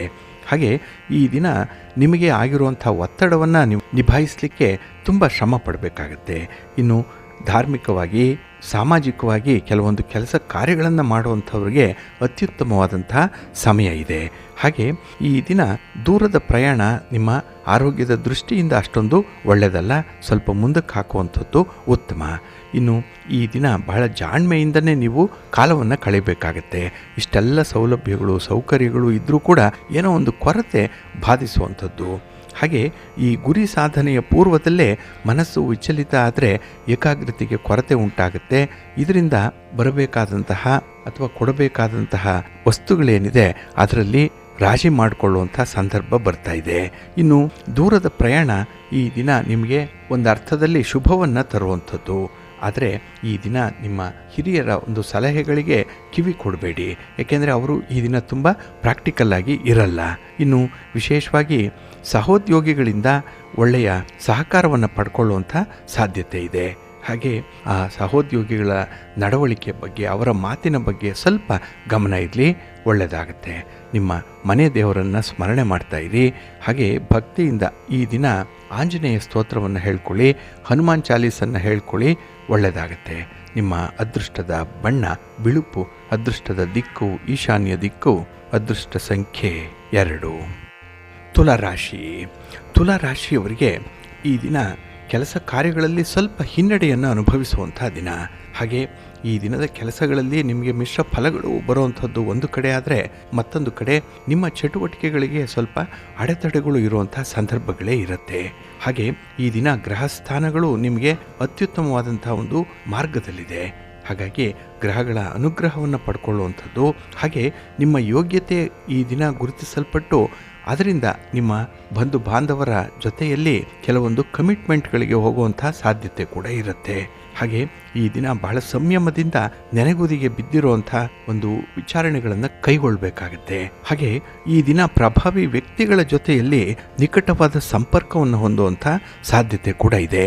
ಹಾಗೆ ಈ ದಿನದಲ್ಲಿ ಹಿರಿಯರ ಮಾರ್ಗದರ್ಶನ ತುಂಬ ಸಹಕಾರಿಯಾಗಿರುತ್ತೆ. ಕುಟುಂಬದಲ್ಲಿ ವಿಚಾರಗಳನ್ನು ಚರ್ಚೆ ಮಾಡಿ ಮುಂದುವರಿಯುವಂಥದ್ದು ತುಂಬ ಉತ್ತಮ. ಇನ್ನು ಈ ದಿನ ಪ್ರಗತಿಯತ್ತ ನಿಮ್ಮ ಲಕ್ಷ್ಯ ಇರಬೇಕು. ನಿಮ್ಮ ಗುರಿ ಎಲ್ಲಿರಬೇಕು ಅಂತ ಹೇಳಿದ್ರೆ ಪ್ರಗತಿಯತ್ತ ಇರಬೇಕಾಗತ್ತೆ. ಇನ್ನು ಈ ದಿನ ವಿಶೇಷವಾಗಿ ಕೆಲಸದ ಸಂದರ್ಭದಲ್ಲಿ ಸ್ವಲ್ಪ ಗಡಿಬಿಡಿ ಉಂಟಾಗಬಹುದು. ಕೆಲಸದ ವೇಳೆ ವೃದ್ಧಿ ಆಗುವಂಥ ಎಲ್ಲ ಅವಕಾಶಗಳು ಕೂಡ ಇದೆ. ಇನ್ನು ಈ ದಿನದ ಮೊದಲ ಭಾಗದಲ್ಲಿ ನಿಮ್ಮ ವ್ಯಾಪಾರ ವ್ಯವಹಾರಗಳನ್ನು ತುಲಾರಾಶಿಯವರಿಗೆ ಈ ದಿನ ಕಣ್ಣಿಗೆ ಗೋಚರಿಸದೇ ಇರುವಂತಹ ವಿಚಾರಗಳನ್ನು ಕೂಡ ಸಾಧಿಸಿ ತೋರಿಸಬೇಕು ಅನ್ನುವಂಥ ಒಂದು ಹುಚ್ಚು ಹಂಬಲ ಇರುವಂತಹ ದಿನ. ಆದರೆ ಗ್ರಹಗತಿಗಳು ಅಷ್ಟೊಂದು ಸೂಕ್ತವಾದಂತಹ ಸನ್ನಿವೇಶದಲ್ಲಿ ಇಲ್ಲದೆ ಇರೋದ್ರಿಂದ ನಿಮ್ಮ ಪ್ರಯತ್ನಗಳು ವಿಫಲವಾಗುತ್ತೆ. ಹಾಗೆ ಈ ದಿನ ಜಂಟಿಯಾಗಿ ಮಾಡುವಂತಹ ವ್ಯವಹಾರಗಳಾಗ್ಲಿ, ಪಾರ್ಟ್ನರ್ಶಿಪ್ ಅಲ್ಲಿ ಮಾಡುವಂತಹ ವ್ಯವಹಾರಗಳಾಗ್ಲಿ ಉತ್ತಮ ಫಲವನ್ನು ಕೊಡಲಿಕ್ಕೆ ಅನುಕೂಲಕರವಾದಂತಹ ಸನ್ನಿವೇಶಗಳು ಸೃಷ್ಟಿಯಾಗುತ್ತೆ. ಆದರೆ ಯಾವುದೇ ಕೆಲಸದಲ್ಲೂ ಕೂಡ ಅತಿರೇಕಕ್ಕೆ ಹೋಗಬೇಡಿ, ಸ್ವಲ್ಪ ನಿಯಂತ್ರಣದಲ್ಲಿ ಇರುವಂತದ್ದು ಉತ್ತಮ. ಈ ದಿನ ಆಗುವಂತಹ ತಪ್ಪುಗಳಿಗೆ ಸಕಾರಣವನ್ನ ಕಂಡುಕೊಳ್ಳುವಂಥದ್ದು ತುಂಬಾ ಅಗತ್ಯತೆ ಇದೆ. ನಿಮ್ಮ ಇಷ್ಟ ದೇವರನ್ನ ಆರಾಧನೆ ಮಾಡ್ತಾ ಇರಿ. ಗಣಪತಿಯನ್ನ ಈ ದಿನ ಪ್ರಾರ್ಥನೆ ಮಾಡ್ಕೊಳ್ಳಿ, ಗಣಪತಿಯ ಸ್ತೋತ್ರವನ್ನ ಹೇಳ್ಕೊಳ್ಳಿ, ಒಳ್ಳೆಯದಾಗತ್ತೆ. ನಿಮ್ಮ ಅದೃಷ್ಟದ ಬಣ್ಣ ಗುಲಾಬಿ, ಅದೃಷ್ಟದ ದಿಕ್ಕು ಪೂರ್ವ ದಿಕ್ಕು, ಅದೃಷ್ಟ ಸಂಖ್ಯೆ 1. ವೃಶ್ಚಿಕ ರಾಶಿಯವರಿಗೆ ಈ ದಿನ ಬಹಳ ವಿಶೇಷವಾದಂತಹ ದಿನ. ಎಲ್ಲ ಕೆಲಸ ಕಾರ್ಯಗಳಲ್ಲೂ ಕೂಡ ಆಸಕ್ತಿ ಇರುವಂತಹ ದಿನ, ಕುತೂಹಲ ಇರುವಂತಹ ದಿನ. ಹಾಗಾಗಿನೇ ಕೆಲವೊಂದು ಸಣ್ಣ ಸಣ್ಣ ವಿಚಾರಗಳನ್ನು ಕೂಡ ಬಹಳ ವಿಚಾರಪೂರ್ವಕವಾಗಿ ನೀವು ನೋಡ್ತೀರಿ. ಹಾಗೆ ಅಷ್ಟೇ ಮುತುವರ್ಜಿಯಿಂದ ಕೆಲಸಗಳನ್ನು ಮುಂದುವರಿಸುವಂಥದ್ದು ಇದೆ. ಇನ್ನು ಈ ದಿನ ನಿಮ್ಮ ಪ್ರೀತಿ ಪಾತ್ರರಿಗೆ ಹಣಕಾಸಿನ ನೆರವನ್ನು ಒದಗಿಸುವಂಥದ್ದು ಕೂಡ ಇದೆ. ಏನೋ ಒಂದು ಉಡುಗೊರೆಯನ್ನು ಕೊಡುವಂಥದ್ದು ಅಥವಾ ಅವರು ಮಾಡುವಂತಹ ಕೆಲಸ ಕಾರ್ಯಗಳಲ್ಲಿ ವಿಶೇಷತೆಗಳನ್ನು ಗಮನಿಸಿ ಅವರ ಬಗ್ಗೆ ಒಳ್ಳೆಯ ಮಾತುಗಳನ್ನು ಆಡುವಂತಹ ಸಂದರ್ಭಗಳು ಕೂಡ ಈ ದಿನ ಇದೆ. ಹಾಗೆ ಈ ದಿನ ಉದ್ಭವಿಸಬಹುದಾದಂಥ ಒತ್ತಡಗಳನ್ನು ಬಹಳ ವಿಶೇಷ ರೀತಿಯಲ್ಲಿ ನೀವು ಪರಿಹಾರ ಮಾಡಿಕೊಳ್ತೀರಿ. ಹಾಗಾಗಿನೇ ಒಂದು ಸಣ್ಣ ಕೆಲಸವನ್ನು ಕೂಡ ವಿನೂತನ ಶೈಲಿಯಲ್ಲಿ ಮಾಡುವಂಥ ಒಂದು ಕಲೆಗಾರಿಕೆ ನಿಮ್ಮಲ್ಲಿರುತ್ತೆ. ಹಾಗೆ ಈ ದಿನ ಬುದ್ಧಿವಂತವಾಗಿ ಹೂಡಿಕೆಗಳನ್ನು ಮಾಡುವಂಥದ್ದು, ಇನ್ವೆಸ್ಟ್ಮೆಂಟ್ ಮಾಡುವಂಥ ವಿಚಾರ, ಇದರಲ್ಲಿ ನಿಮ್ಮ ತೀರ್ಮಾನ ತುಂಬ ಪ್ರಬುದ್ಧವಾಗಿರುತ್ತೆ. ಹಾಗೆ ಕಷ್ಟಪಟ್ಟು ಗಳಿಸಿದಂತಹ ಹಣವನ್ನು ಎಲ್ಲಿ ನೀವು ಇನ್ವೆಸ್ಟ್ ಮಾಡ್ತೀರಿ, ಎಲ್ಲಿ ಉಳಿತಾಯ ಮಾಡ್ತೀರಿ, ಇಂತಹ ವಿಚಾರಗಳಲ್ಲಿ ತಜ್ಞರ ಅಭಿಪ್ರಾಯಗಳನ್ನು ಪಡ್ಕೊಳ್ಳುವಂಥದ್ದು ಕೂಡ ಇದೆ. ಹಾಗೆ ಈ ದಿನ ನಿಮ್ಮ ಕರ್ತವ್ಯ ಏನು, ನಿಮ್ಮ ಜವಾಬ್ದಾರಿ ಏನು, ನಿಮ್ಮ ಕುಟುಂಬದ ನಿರ್ವಹಣೆಯಲ್ಲಿ ನಿಮ್ಮ ಪಾತ್ರ ಏನು, ಇದರ ಬಗ್ಗೆ ಬಹಳ ಸಂಪೂರ್ಣವಾದಂತಹ ಅರಿವಿರುತ್ತೆ. ನಾಲೆಡ್ಜ್ ಈ ದಿನ ಚೆನ್ನಾಗಿದೆ ಈ ವಿಚಾರದಲ್ಲಿ. ಹಾಗೆ ಸ್ತ್ರೀಯರು ವಿಶೇಷವಾಗಿ ನಿಮ್ಮ ಆರೋಗ್ಯದ ಕಡೆ ಸ್ವಲ್ಪ ಗಮನವನ್ನು ಕೊಡಬೇಕಾಗತ್ತೆ. ಪ್ರತಿ ಸಮಯದಲ್ಲೂ ಕೂಡ ಕೆಲಸ ಅಂತಲೇ ನಿಮ್ಮ ವಿಶ್ರಾಂತಿ ಇಲ್ಲದಂತಹ ದುಡಿಮೆಗೆ ಈ ದಿನ ಸ್ವಲ್ಪ ವಿರಾಮವನ್ನು ಹೇಳಬೇಕಾಗತ್ತೆ. ಹಾಗೆ ಈ ದಿನ ಬಂಧು ಮಿತ್ರರು ಮನೆಗೆ ಆಗಮಿಸುವಂಥದ್ದು, ಇದು ಒಂದು ರೀತಿಯಲ್ಲಿ ಒತ್ತಡವನ್ನೇ ತರುವಂಥದ್ದು. ಹಾಗೆ ಭಿನ್ನಾಭಿಪ್ರಾಯಗಳಿದ್ದಾಗ ಮನಸ್ಸು ಖುಷಿಯಾಗಿರಲ್ಲ, ಸಂತೋಷವಾಗಿರಲ್ಲ. ಈ ಒಂದು ವಿಚಾರವನ್ನು ತಿಳ್ಕೊಂಡು ಈ ದಿನ ನಿಮ್ಮ ನೆಂಟರಿಷ್ಟರನ್ನು ಮನೆಗೆ ಆಹ್ವಾನ ಮಾಡಿ ಒಳ್ಳೆಯದಾಗುತ್ತೆ. ನಿಮ್ಮ ಇಷ್ಟ ದೇವರನ್ನು ಪ್ರಾರ್ಥನೆ ಮಾಡ್ತಾಯಿರಿ. ಹಾಗೆ ಭಕ್ತಿಯಿಂದ ಈ ದಿನ ನೀವು ದುರ್ಗಾ ಸ್ತುತಿಯನ್ನು ಮಾಡಿ ಅಮ್ಮನವರ ದರ್ಶನ ಮಾಡ್ಕೊಳ್ಳಿ, ಒಳ್ಳೆಯದಾಗತ್ತೆ. ನಿಮ್ಮ ಅದೃಷ್ಟದ ಬಣ್ಣ ಕೆಂಪು, ಅದೃಷ್ಟದ ದಿಕ್ಕು ಪೂರ್ವ ದಿಕ್ಕು, ಅದೃಷ್ಟ ಸಂಖ್ಯೆ 1. ಧನುರಾಶಿ. ಧನುರಾಶಿಯವರಿಗೂ ಕೂಡ ಈ ದಿನ ತುಂಬ ಪ್ರಯೋಜನಗಳು ಉಂಟಾಗುವಂಥ ದಿನ. ನೀವು ಯಾವುದೇ ಕೆಲಸ ಕಾರ್ಯಗಳನ್ನು ಮಾಡಿದ್ರೂ ಕೂಡ ಅದರಲ್ಲಿ ಜಯಪ್ರಾಪ್ತಿಯಾಗುತ್ತೆ, ಸಮಾಧಾನ ಇರುತ್ತೆ. ಆದರೆ ಕೆಲವರು ಸುಳ್ಳು ಆರೋಪಗಳನ್ನು ಮಾಡುವಂಥದ್ದಾಗಲಿ, ಸುಳ್ಳು ಆಶ್ವಾಸನೆಗಳನ್ನು ನೀಡುವಂಥದ್ದನ್ನಾಗಲಿ ಬಹಳ ಎಚ್ಚರಿಕೆಯಿಂದ ನೀವು ಪರಿಶೀಲಿಸಬೇಕಾಗತ್ತೆ. ಹಾಗೆ ಈ ದಿನ ನಿಮ್ಮ ಅಭಿಪ್ರಾಯಗಳನ್ನು ತಿಳಿಸುವಂತಹ ಸಂದರ್ಭದಲ್ಲಿ ವ್ಯವಹಾರ ಚಾತುರ್ಯತೆಯ ಅಗತ್ಯತೆ ಇದೆ. ತುಂಬ ಬುದ್ಧಿವಂತಿಕೆಯಿಂದ ನಿಮ್ಮ ಅಭಿಪ್ರಾಯವನ್ನು ತಿಳಿಸ್ಬೇಕಾಗತ್ತೆ. ಮಾತಿನಲ್ಲಿ ಸ್ವಲ್ಪ ನಿಯಂತ್ರಣವನ್ನು ಇಟ್ಕೊಂಡ್ರೆ ಈ ದಿನ ಉತ್ತಮ. ಇನ್ನು ವಿಶೇಷವಾಗಿ ಆರೋಗ್ಯದ ವಿಚಾರದಲ್ಲಿ, ಕುಟುಂಬಸ್ಥರ ಆರೋಗ್ಯದ ವಿಚಾರ, ಇದರಲ್ಲಿ ಸ್ವಲ್ಪ ಓಡಾಟ, ಖರ್ಚು ವೆಚ್ಚಗಳು ಈ ದಿನ ಇರುವಂಥದ್ದು ಇದೆ. ಒಟ್ಟಾರೆ ಒಂದು ಸಂತೋಷ, ಒಂದು ಉತ್ಸಾಹ ನಿಮ್ಮ ಕೆಲಸ ಕಾರ್ಯಗಳಲ್ಲಿ ಗಮನಿಸುವಂಥದ್ದು, ಗಮನಾರ್ಹವಾದಂತಹ ಹೆಚ್ಚಳ ಕಂಡು ಬರುವಂಥದ್ದು ಕೂಡ ಇರುತ್ತೆ. ಹಾಗೆ ಮನೆಯಲ್ಲಿ ಧಾರ್ಮಿಕ ಸಮಾರಂಭಗಳು ಜರುಗುವಂತಹ ಸಂಭವ ಇದೆ. ಇದಕ್ಕೆ ಒಂದು ಪೂರ್ವ ಸಿದ್ಧತೆ ಇರ್ಬೋದು, ಅಥವಾ ಈ ಅವಕಾಶಗಳನ್ನು ಹೇಗೆ ಬಳಸ್ಕೊಳ್ಬೇಕು ಅನ್ನುವಂಥ ವಿಚಾರದಲ್ಲಿ ನಿಮ್ಮ ಹಿರಿಯರ ಮಾರ್ಗದರ್ಶನವನ್ನು ಪಡ್ಕೊಳ್ಳುವಂಥದ್ದು ಕೂಡ ಇದೆ. ಹಾಗೆ ನಿಮ್ಮ ಕೆಲಸ ಕಾರ್ಯಗಳಲ್ಲಿ ನಿಮ್ಮ ಒಂದು ಪ್ರತಿಭೆ ಎಷ್ಟಿದೆ, ನಿಮ್ಮ ಸಾಮರ್ಥ್ಯ ಎಷ್ಟಿದೆ, ಇದನ್ನು ಪ್ರೂವ್ ಮಾಡಲಿಕ್ಕೆ ಒಳ್ಳೆಯ ಅವಕಾಶ ಒಂದು ಸಿಕ್ಕತ್ತೆ. ಹಾಗಾಗಿ ಈ ದಿನ ಸ್ಪರ್ಧೆಯಲ್ಲಿ ಭಾಗವಹಿಸಿದ್ರೂ ಕೂಡ ಉತ್ತಮ ಫಲಗಳೇನು ಸಿಕ್ಕತ್ತೆ. ಆದರೆ ಯಾವುದೇ ಒಂದು ವಿಚಾರ ಆದರೂ ಕೂಡ ನಿಮ್ಮ ಗುರು ಹಿರಿಯರ ಒಂದು ಮಾರ್ಗದರ್ಶನದಲ್ಲೇ ಮುಂದುವರಿರಿ, ಒಳ್ಳೆಯದಾಗತ್ತೆ. ಇನ್ನು ಈ ದಿನ ಕೆಲವೊಂದು ವಿಚಾರಗಳಲ್ಲಿ ಈ ಕೋರ್ಟು ಕಚೇರಿ ಅಥವಾ ಸರ್ಕಾರದ ಮಟ್ಟದ ಕಾನೂನುಗಳಿರ್ಬೋದು, ಇಂಥದ್ರಲ್ಲಿ ಬಹಳ ಎಚ್ಚರಿಕೆಯಿಂದ ಇರಬೇಕಾಗತ್ತೆ. ಯಾವುದೇ ಕಾರಣಕ್ಕೂ ಕೂಡ ಕಾನೂನನ್ನು ಮೀರುವಂತಹ ಕೆಲಸ ಕಾರ್ಯಗಳನ್ನು ಮಾಡಲಿಕ್ಕೆ ಹೋಗಬೇಡಿ. ನಿಮ್ಮ ಮನೆ ದೇವರನ್ನು ಸ್ಮರಣೆ ಮಾಡ್ತಾ ಇರಿ. ಹಾಗೆ ಭಕ್ತಿಯಿಂದ ಆಂಜನೇಯ ಸ್ತೋತ್ರವನ್ನು ಹೇಳ್ಕೊಳ್ಳಿ, ಹನುಮಾನ್ ಚಾಲೀಸನ್ನು ಹೇಳ್ಕೊಳ್ಳಿ, ಶ್ರೀರಾಮ ರಕ್ಷಾ ಸ್ತೋತ್ರವನ್ನು ಹೇಳ್ಕೊಳ್ಳಿ, ಒಳ್ಳೆಯದಾಗತ್ತೆ. ನಿಮ್ಮ ಅದೃಷ್ಟದ ಬಣ್ಣ ತಿಳಿ ನೀಲಿ, ಅದೃಷ್ಟದ ದಿಕ್ಕು ಈಶಾನ್ಯ ದಿಕ್ಕು, ಅದೃಷ್ಟ ಸಂಖ್ಯೆ 1. ಮಕರ ರಾಶಿ. ಮಕರ ರಾಶಿಯವರಿಗೆ ಈ ದಿನ ಸ್ವಲ್ಪ ಅಸಡ್ಡೆ ಇರುವಂಥದ್ದು, ಹಾಗೆ ಬೇಜವಾಬ್ದಾರಿಯ ಮಾತುಗಳನ್ನಾಡುವಂಥ ಸಾಧ್ಯತೆಗಳು ಕೂಡ ಇರುತ್ತೆ. ಏಕೆಂದರೆ ಈ ದಿನ ನಿಮ್ಮ ಮನಸ್ಸು ರೋಸಿ ಹೋಗಿರುತ್ತೆ. ಎಷ್ಟೋ ವೇಳೆ ಕೆಲಸ ಕಾರ್ಯಗಳಲ್ಲಿ ಆಗಿರುವಂಥ ಹಿನ್ನಡೆಯನ್ನು ನೀವು ಗಮನಿಸಿ ಈ ದಿನ ಕೆಲವು ಕೆಲಸಗಳಲ್ಲಿ ಆಸಕ್ತಿಯನ್ನೇ ಕಳ್ಕೊಂಡು ಬಿಟ್ಟಿರ್ತೀರಿ. ಹಾಗಾಗಿನೇ ಈ ದಿನದ ನಿಮ್ಮ ನಡತೆಯಾಗಲಿ, ನಿಮ್ಮ ಒಂದು ಮಾತುಕತೆಯಾಗಲಿ ಬಹಳ ವಿಶೇಷ ಅರ್ಥವನ್ನು ಕೊಡುವಂಥ ರೀತಿಯಲ್ಲಿ ಇರುತ್ತೆ. ಹಾಗೆ ಈ ದಿನ ಗುರು ಹಿರಿಯರ ಮಾರ್ಗದರ್ಶನದಲ್ಲಿ ನಿಮಗೆ ಒಳ್ಳೆಯ ದಾರಿಯೇನೋ ಸಿಕ್ಕತ್ತೆ. ಆದರೆ ಬಹಳ ಕಾಲದವರೆಗೆ ಆ ಒಂದು ದಾರಿಯಲ್ಲಿ ಕ್ರಮಿಸಲಿಕ್ಕೆ ಸಾಧ್ಯ ಆಗಲ್ಲ. ಏಕೆಂದರೆ ಅದು ಹೊಸದಾಗಿರುವಂಥ ಒಂದು ದಾರಿ, ಅನುಭವ ಇಲ್ಲದಂತಹ ದಾರಿ. ಹಾಗಾಗಿನೇ ಈ ದಿನ ನಿಮ್ಮ ಪ್ರಯಾಣದ ಸಂದರ್ಭದಲ್ಲಿ, ನಿಮ್ಮ ಕೆಲಸ ಕಾರ್ಯಗಳನ್ನು ಮುಂದುವರಿಸುವಂತಹ ಸಂದರ್ಭದಲ್ಲಿ ನಿಮಗೆ ಗೊತ್ತಿರುವಂಥ ಹಾದಿಯಲ್ಲೇ ಮುಂದುವರಿಯುವಂಥದ್ದು ಉತ್ತಮ. ಹಾಗೆ ಈ ದಿನ ಅನಿರೀಕ್ಷಿತವಾಗಿ ಆಗುವಂಥ ಖರ್ಚುಗಳ ಏರಿಕೆ ಇದು ಮನಸ್ಸಿನ ಶಾಂತಿಗೆ ಭಂಗ ತರುವಂಥದ್ದು ಕೂಡ ಇರುತ್ತೆ. ಹಾಗೆ ಈ ದಿನ ಕೆಲವರೊಂದಿಗೆ ನಿಮ್ಮನ್ನು ನೀವು ಹೋಲಿಸಿಕೊಳ್ಳುವಂಥದ್ದು ಕೂಡ ಇದೆ. ನಿಮ್ಮ ಶಕ್ತಿ, ಸಾಮರ್ಥ್ಯ, ಬುದ್ಧಿವಂತಿಕೆ, ನಿಮ್ಮ ರೂಪ, ನಿಮ್ಮ ಯೌವನ ಇಂಥದ್ರ ಬಗ್ಗೆನೇ ಈ ದಿನ ನಿಮಗೆ ಆಸಕ್ತಿ ಇರುತ್ತೆ. ಇದನ್ನು ಬೇರೆಯವರೊಂದಿಗೆ ತುಲನೆ ಮಾಡುವಂಥದ್ದು ಇರುತ್ತೆ. ಹಾಗಾಗಿನೇ ಮನಸ್ಸಿಗೆ ಅಸಮಾಧಾನ ಉಂಟಾಗುವಂಥದ್ದು ಬೇರೆಯವರೊಂದಿಗೆ ನಿಮ್ಮನ್ನು ಹೋಲಿಸಿಕೊಳ್ಳುವಂಥ ಸಂದರ್ಭದಲ್ಲಿ ಇಂಥ ಒಂದು ಪ್ರಯತ್ನವನ್ನು ಆದಷ್ಟು ಕಡಿಮೆ ಮಾಡಿಕೊಳ್ಳುವಂಥದ್ದು ಉತ್ತಮ. ಹಾಗೆ ನಿಮ್ಮ ಕಾರ್ಯ ಸಾಧನೆಗೆ ಈ ದಿನ ಹಿರಿಯ ಅಧಿಕಾರಿಗಳ ಸಲಹೆಯನ್ನು ಪಡ್ಕೊಳ್ಳುವಂಥದ್ದು ಕೂಡ ಸೂಕ್ತ.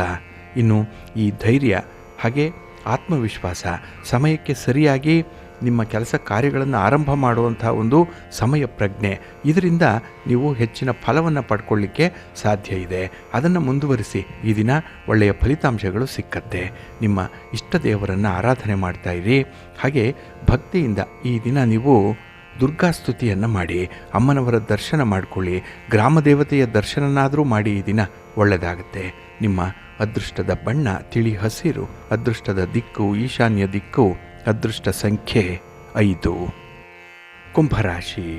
ಕುಂಭರಾಶಿಯವರು ಈ ದಿನ ಯಾವುದೇ ಕೆಲಸ ಕಾರ್ಯಗಳಲ್ಲಿ ಹೆಚ್ಚಿನ ಡಿಪೆಂಡೆನ್ಸಿಯನ್ನು ಇಟ್ಕೊಳ್ಬೇಡಿ, ಹೆಚ್ಚಿನ ಆತ್ಮವಿಶ್ವಾಸವನ್ನು ಇಟ್ಕೊಳ್ಬೇಡಿ. ಇದೆರಡೂ ಕೂಡ ಈ ದಿನ ನಿಮ್ಮ ಕೆಲಸ ಕಾರ್ಯಗಳ ಹಿನ್ನಡೆಗೆ ಕಾರಣವಾಗುವಂಥದ್ದು. ನೇರವಾಗಿ ಕಾರಣ ಇದೆರಡೇ. ಹಾಗಾಗಿ ಈ ದಿನ ನಿಮ್ಮ ಒಂದು ಚೌಕಟ್ಟನ್ನು ಮೀರದೆ ಅಷ್ಟರೊಳಗೆ ಕೆಲಸವನ್ನು ಮಾಡಿ ಮುಗಿಸುವಂಥ ಒಂದು ಪ್ರಯತ್ನವನ್ನು ಮಾಡಿ. ಹಾಗೆ ಈ ದಿನ ನಿಮ್ಮ ಸಮಯಕ್ಕಾಗಿ ನೀವು ಕಾಯಬೇಕು. ಏಕೆಂದರೆ ಆತುರವಾಗಿ ತೆಗೆದುಕೊಳ್ಳುವಂತಹ ತೀರ್ಮಾನದಿಂದ ಅನರ್ಥಗಳು ಉಂಟಾಗುತ್ತೆ. ಆದರೆ ಸಮಯ ನಿಮಗೆ ಒಳ್ಳೆಯ ಪಾಠವನ್ನು ಈಗಾಗಲೇ ಕಲಿಸಿದೆ, ಮುಂದೆ ಕೂಡ ಕಲಿಸುತ್ತೆ. ಹಾಗಾಗಿ ಈ ಸಮಯದ ಪರಿಪಾಲನೆ ಬಹಳ ಮುಖ್ಯ. ಇನ್ನು ಈ ದಿನ ಜೀವನದಲ್ಲಿ ಏನು ಬೇಕಾದರೂ ನಡಿಬೋದು ಅನ್ನುವಂಥದ್ದಕ್ಕೆ ನಿಮಗೆ ಅನಿರೀಕ್ಷಿತವಾಗಿ ಘಟಿಸುವಂಥ ಒಂದೆರಡು ಘಟನೆಗಳೇ ಕಾರಣವಾಗುತ್ತೆ. ಹಾಗಾಗಿ ಈ ಜೀವನವನ್ನು, ಮುಂದಿನ ಭವಿಷ್ಯವನ್ನು ಪ್ರಿಡಿಕ್ಟ್ ಮಾಡುವಂಥದ್ದೇ ಕಷ್ಟ ಸಾಧ್ಯ. ಹಾಗಾಗಿ ಅಂಥ ಒಂದು ವಿಚಾರದಲ್ಲಿ ಹೆಚ್ಚು ತಲೆ ಕೆಡಿಸ್ಕೊಳ್ಬೇಡಿ. ಬಂದದ್ದೆಲ್ಲ ಬರಲಿ, ಗೋವಿಂದನ ದಯೆಯೊಂದಿರಲಿ ಅಂತ ಹೇಳಿ ಮುಂದುವರಿತಾ ಇರಿ, ಒಳ್ಳೆಯದಾಗುತ್ತೆ. ಹಾಗೆ ನಿಮಗೆ ಒದಗಿ ಬರುವಂತಹ ಸಮಸ್ಯೆಗಳಿಗೆ ಪರಿಹಾರವನ್ನು ಕಂಡುಕೊಳ್ಬೇಕು. ಅದನ್ನು ಆದಷ್ಟು ಪ್ರಯತ್ನ ಮಾಡಿ ಪರಿಹಾರವನ್ನು ಹುಡುಕುವಂಥದ್ದು ಬಹಳ ಉತ್ತಮ. ಹಾಗೆ ನಿಮ್ಮ ಪರವಾಗಿ ಕೆಲಸ ಮಾಡಲಿಕ್ಕೆ, ನಿಮ್ಮ ಪರವಾಗಿ ಯಾರೇ ವ್ಯಕ್ತಿ ಬಂದು ಬೆನ್ನೆಲುಬಾಗಿ ನಿಲ್ಲಲಿಕ್ಕೆ ಈ ದಿನದಲ್ಲಿ ಅಷ್ಟೊಂದು ಗ್ರಹಗತಿಗಳು ಸೂಕ್ತವಾಗಿಲ್ಲ. ಹಾಗಾಗಿನೇ ಅವರವರ ಕೆಲಸ ಕಾರ್ಯಗಳಿಗೆ ಅವರೇ ಬಾಧ್ಯಸ್ಥರಾಗಿರ್ತಾರೆ. ಅವರ ಕೆಲಸದ ಭಾರ ಅವರಿಗೇ ಇರುವಾಗ ನಿಮ್ಮ ಕೆಲಸಕ್ಕೆ ಬರುವಂಥವರ ಸಂಖ್ಯೆ ಶೂನ್ಯವಾಗಿರುತ್ತೆ. ಹಾಗಾಗಿನೇ ಈ ದಿನ ಬೇರೆಯವರ ಮೇಲೆ ಅವಲಂಬನೆ ಬೇಡ. ನಿಮಗೆ ಎಷ್ಟು ಕೆಲಸಗಳು ಸಾಧ್ಯನೋ ಅಷ್ಟನ್ನೇ ಮಾತ್ರ ಮಾಡುವಂಥ ಒಂದು ಪ್ರಯತ್ನ ಮಾಡಿ, ಒಳ್ಳೆಯದಾಗತ್ತೆ. ನಿಮ್ಮ ಇಷ್ಟ ದೇವರನ್ನು ಆರಾಧನೆ ಮಾಡ್ತಾಯಿರಿ. ಹಾಗೆ ಭಕ್ತಿಯಿಂದ ಶ್ರೀರಾಮ ರಕ್ಷಾ ಸ್ತೋತ್ರವನ್ನು ಹೇಳ್ಕೊಳ್ಳಿ, ರಾಮನಾಮ ಜಪ ಮಾಡ್ಕೊಳ್ಳಿ, ಒಳ್ಳೆಯದಾಗತ್ತೆ. ನಿಮ್ಮ ಅದೃಷ್ಟದ ಬಣ್ಣ ಬಿಳುಪು, ಅದೃಷ್ಟದ ದಿಕ್ಕು ಈಶಾನ್ಯ ದಿಕ್ಕು, ಅದೃಷ್ಟ ಸಂಖ್ಯೆ 5. ಮೀನರಾಶಿ. ಮೀನರಾಶಿಯವರಿಗೆ ಈ ದಿನ ತುಂಬ ಆತ್ಮವಿಶ್ವಾಸ ಇರುವಂತಹ ದಿನ. ನಿಮ್ಮ ಪ್ರೀತಿ ಪಾತ್ರರು ನಿಮ್ಮ ಬಗ್ಗೆ ವಿಶೇಷವಾದ ಅನುಭವದ ಮಾತುಗಳನ್ನು ಆಡ್ತಾರೆ. ಇದರಿಂದ ನಿಮಗೆ ಒಂದು ರೀತಿಯಲ್ಲಿ ಮೋಟಿವೇಶನ್ ಇದ್ದಾಗಿರುತ್ತೆ. ಹಾಗೆ ಈ ದಿನ ನೀವು ಏನನ್ನಾದರೂ ಪಡ್ಕೊಳ್ಬೇಕು ಅಂದರೆ ಬೇರೆ ಏನನ್ನಾದರೂ ಬಿಟ್ಕೊಡ್ಬೇಕು. ಒಂದನ್ನು ಪಡ್ಕೊಳ್ಬೇಕು, ಇನ್ನೊಂದನ್ನು ಕಳ್ಕೊಳ್ಬೇಕು, ಅಂಥ ಒಂದು ಪರಿಸ್ಥಿತಿ ಇದೆ. ಹಾಗಾಗಿ ಯಾವುದು ಸರಿ, ಯಾವುದು ತಪ್ಪು, ಯಾವುದು ಬೇಕು, ಯಾವುದು ಬೇಡ, ಇಂಥ ಒಂದು ತೀರ್ಮಾನವನ್ನು ಮಾಡಲಿಕ್ಕೆ ಒಳ್ಳೆಯ ಅವಕಾಶ ಈ ದಿನ ನಿಮಗೆ ಸಿಕ್ಕುವಂಥದ್ದು. ಹಾಗೆ ಆಯ್ಕೆಗಳು ಬಹಳಷ್ಟು ಇದ್ದಾಗ ಆ ಆಯ್ಕೆಯನ್ನು ಮಾಡಿ ತೋರಿಸಲಿಕ್ಕೆ ಸ್ವಲ್ಪ ಸಮಾಧಾನ ಬೇಕು, ಸ್ವಲ್ಪ ಬುದ್ಧಿವಂತಿಕೆ ಕೂಡ ಬೇಕು. ಆದರೆ ಈ ದಿನ ನಿಮ್ಮ ಕಾರ್ಯಪಟುತ್ವಕ್ಕೆ ಒಳ್ಳೆಯ ಪ್ರತಿಫಲವನ್ನು ಪಡ್ಕೊಳ್ಳುವಂಥ ಸಂದರ್ಭಗಳು ಕೂಡ ಇದೆ. ಹಾಗಾಗಿನೇ ಈ ದಿನ ಯಾವುದೇ ವಿಚಾರದಲ್ಲೂ ಕೂಡ ನಿಮ್ಮ ನಿರೀಕ್ಷೆಗಳನ್ನು ಹದ್ದುಬಸ್ತಿನಲ್ಲಿ ಇಟ್ಕೊಳ್ಬೇಕು. ನಿಮ್ಮ ಆಸೆ ಆಕಾಂಕ್ಷೆಗಳನ್ನು ಸ್ವಲ್ಪ ನಿಯಂತ್ರಣದಲ್ಲಿ ಇಟ್ಕೊಳ್ಳಿ, ಒಳ್ಳೆಯದಾಗತ್ತೆ. ಇನ್ನು ಸಮಸ್ಯೆಗಳು ಬಂದಾಗ ಅದನ್ನು ಅವಕಾಶಗಳಾಗಿ ಪರಿವರ್ತನೆ ಮಾಡಿಕೊಳ್ಬೇಕು. ಸಮಸ್ಯೆಗಳನ್ನು ಎದುರಿಸುವಂಥ ಧೈರ್ಯವನ್ನು ಇಟ್ಕೊಳ್ಬೇಕಾಗತ್ತೆ. ಇನ್ನು ಹಣಕಾಸಿನ ವಿಚಾರದಲ್ಲಿ ಯಾವುದೇ ರಹಸ್ಯವಾದಂತಹ ಗುಪ್ತ ಒಪ್ಪಂದಗಳನ್ನು ಮಾಡಿಕೊಳ್ಬೇಡಿ ಈ ದಿನದಲ್ಲಿ. ಹಾಗೆ ಈ ದಿನ ದುಡಿಮೆಗೆ ತಕ್ಕಷ್ಟು ಖರ್ಚನ್ನು ಮೀರಿದಂತಹ ಒಂದು ಉಳಿತಾಯ, ಇದರ ಬಗ್ಗೆ ತೀವ್ರ ಗಮನವನ್ನು ಹರಿಸಬೇಕಾಗತ್ತೆ. ಹಾಗೆ ಕುಟುಂಬದಲ್ಲಿರುವಂಥ ಹಿರಿಯರ ಆರೋಗ್ಯದ ವಿಚಾರದಲ್ಲಿ, ಅವರ ಬೇಕು ಬೇಡಗಳ ವಿಚಾರದಲ್ಲಿ ಸ್ವಲ್ಪ ಗಮನ ಕೊಡಿ ಈ ದಿನದಲ್ಲಿ. ಹಾಗೆ ನಿಮ್ಮ ವೈಯಕ್ತಿಕ ಆರೋಗ್ಯವನ್ನು ಕಾಪಾಡಿಕೊಳ್ಳುವಂಥದ್ದು ಕೂಡ ಬಹಳ ಮುಖ್ಯ. ಇನ್ನು ಯಾವುದೇ ಒಂದು ಪೂರ್ವ ಸಿದ್ಧತೆ ಇಲ್ಲದೆ ಪ್ರಯಾಣವನ್ನು ಮಾಡಬೇಡಿ. ಪ್ರಯಾಣದ ಸಂದರ್ಭದಲ್ಲಿ ಸ್ವಲ್ಪ ಎಚ್ಚರಿಕೆಯಿಂದ ಇರಿ. ಹಾಗೆ ಗಣಪತಿಯನ್ನು ಆರಾಧನೆ ಮಾಡ್ತಾ ಇರಿ. ಗಣಪತಿಯ ಸ್ತೋತ್ರವನ್ನು ಹೇಳ್ಕೊಳ್ಳಿ, ಒಳ್ಳೆಯದಾಗುತ್ತೆ. ನಿಮ್ಮ ಅದೃಷ್ಟದ ಬಣ್ಣ ಗುಲಾಬಿ, ಅದೃಷ್ಟದ ದಿಕ್ಕು ಈಶಾನ್ಯ ದಿಕ್ಕು, ಅದೃಷ್ಟ ಸಂಖ್ಯೆ 1.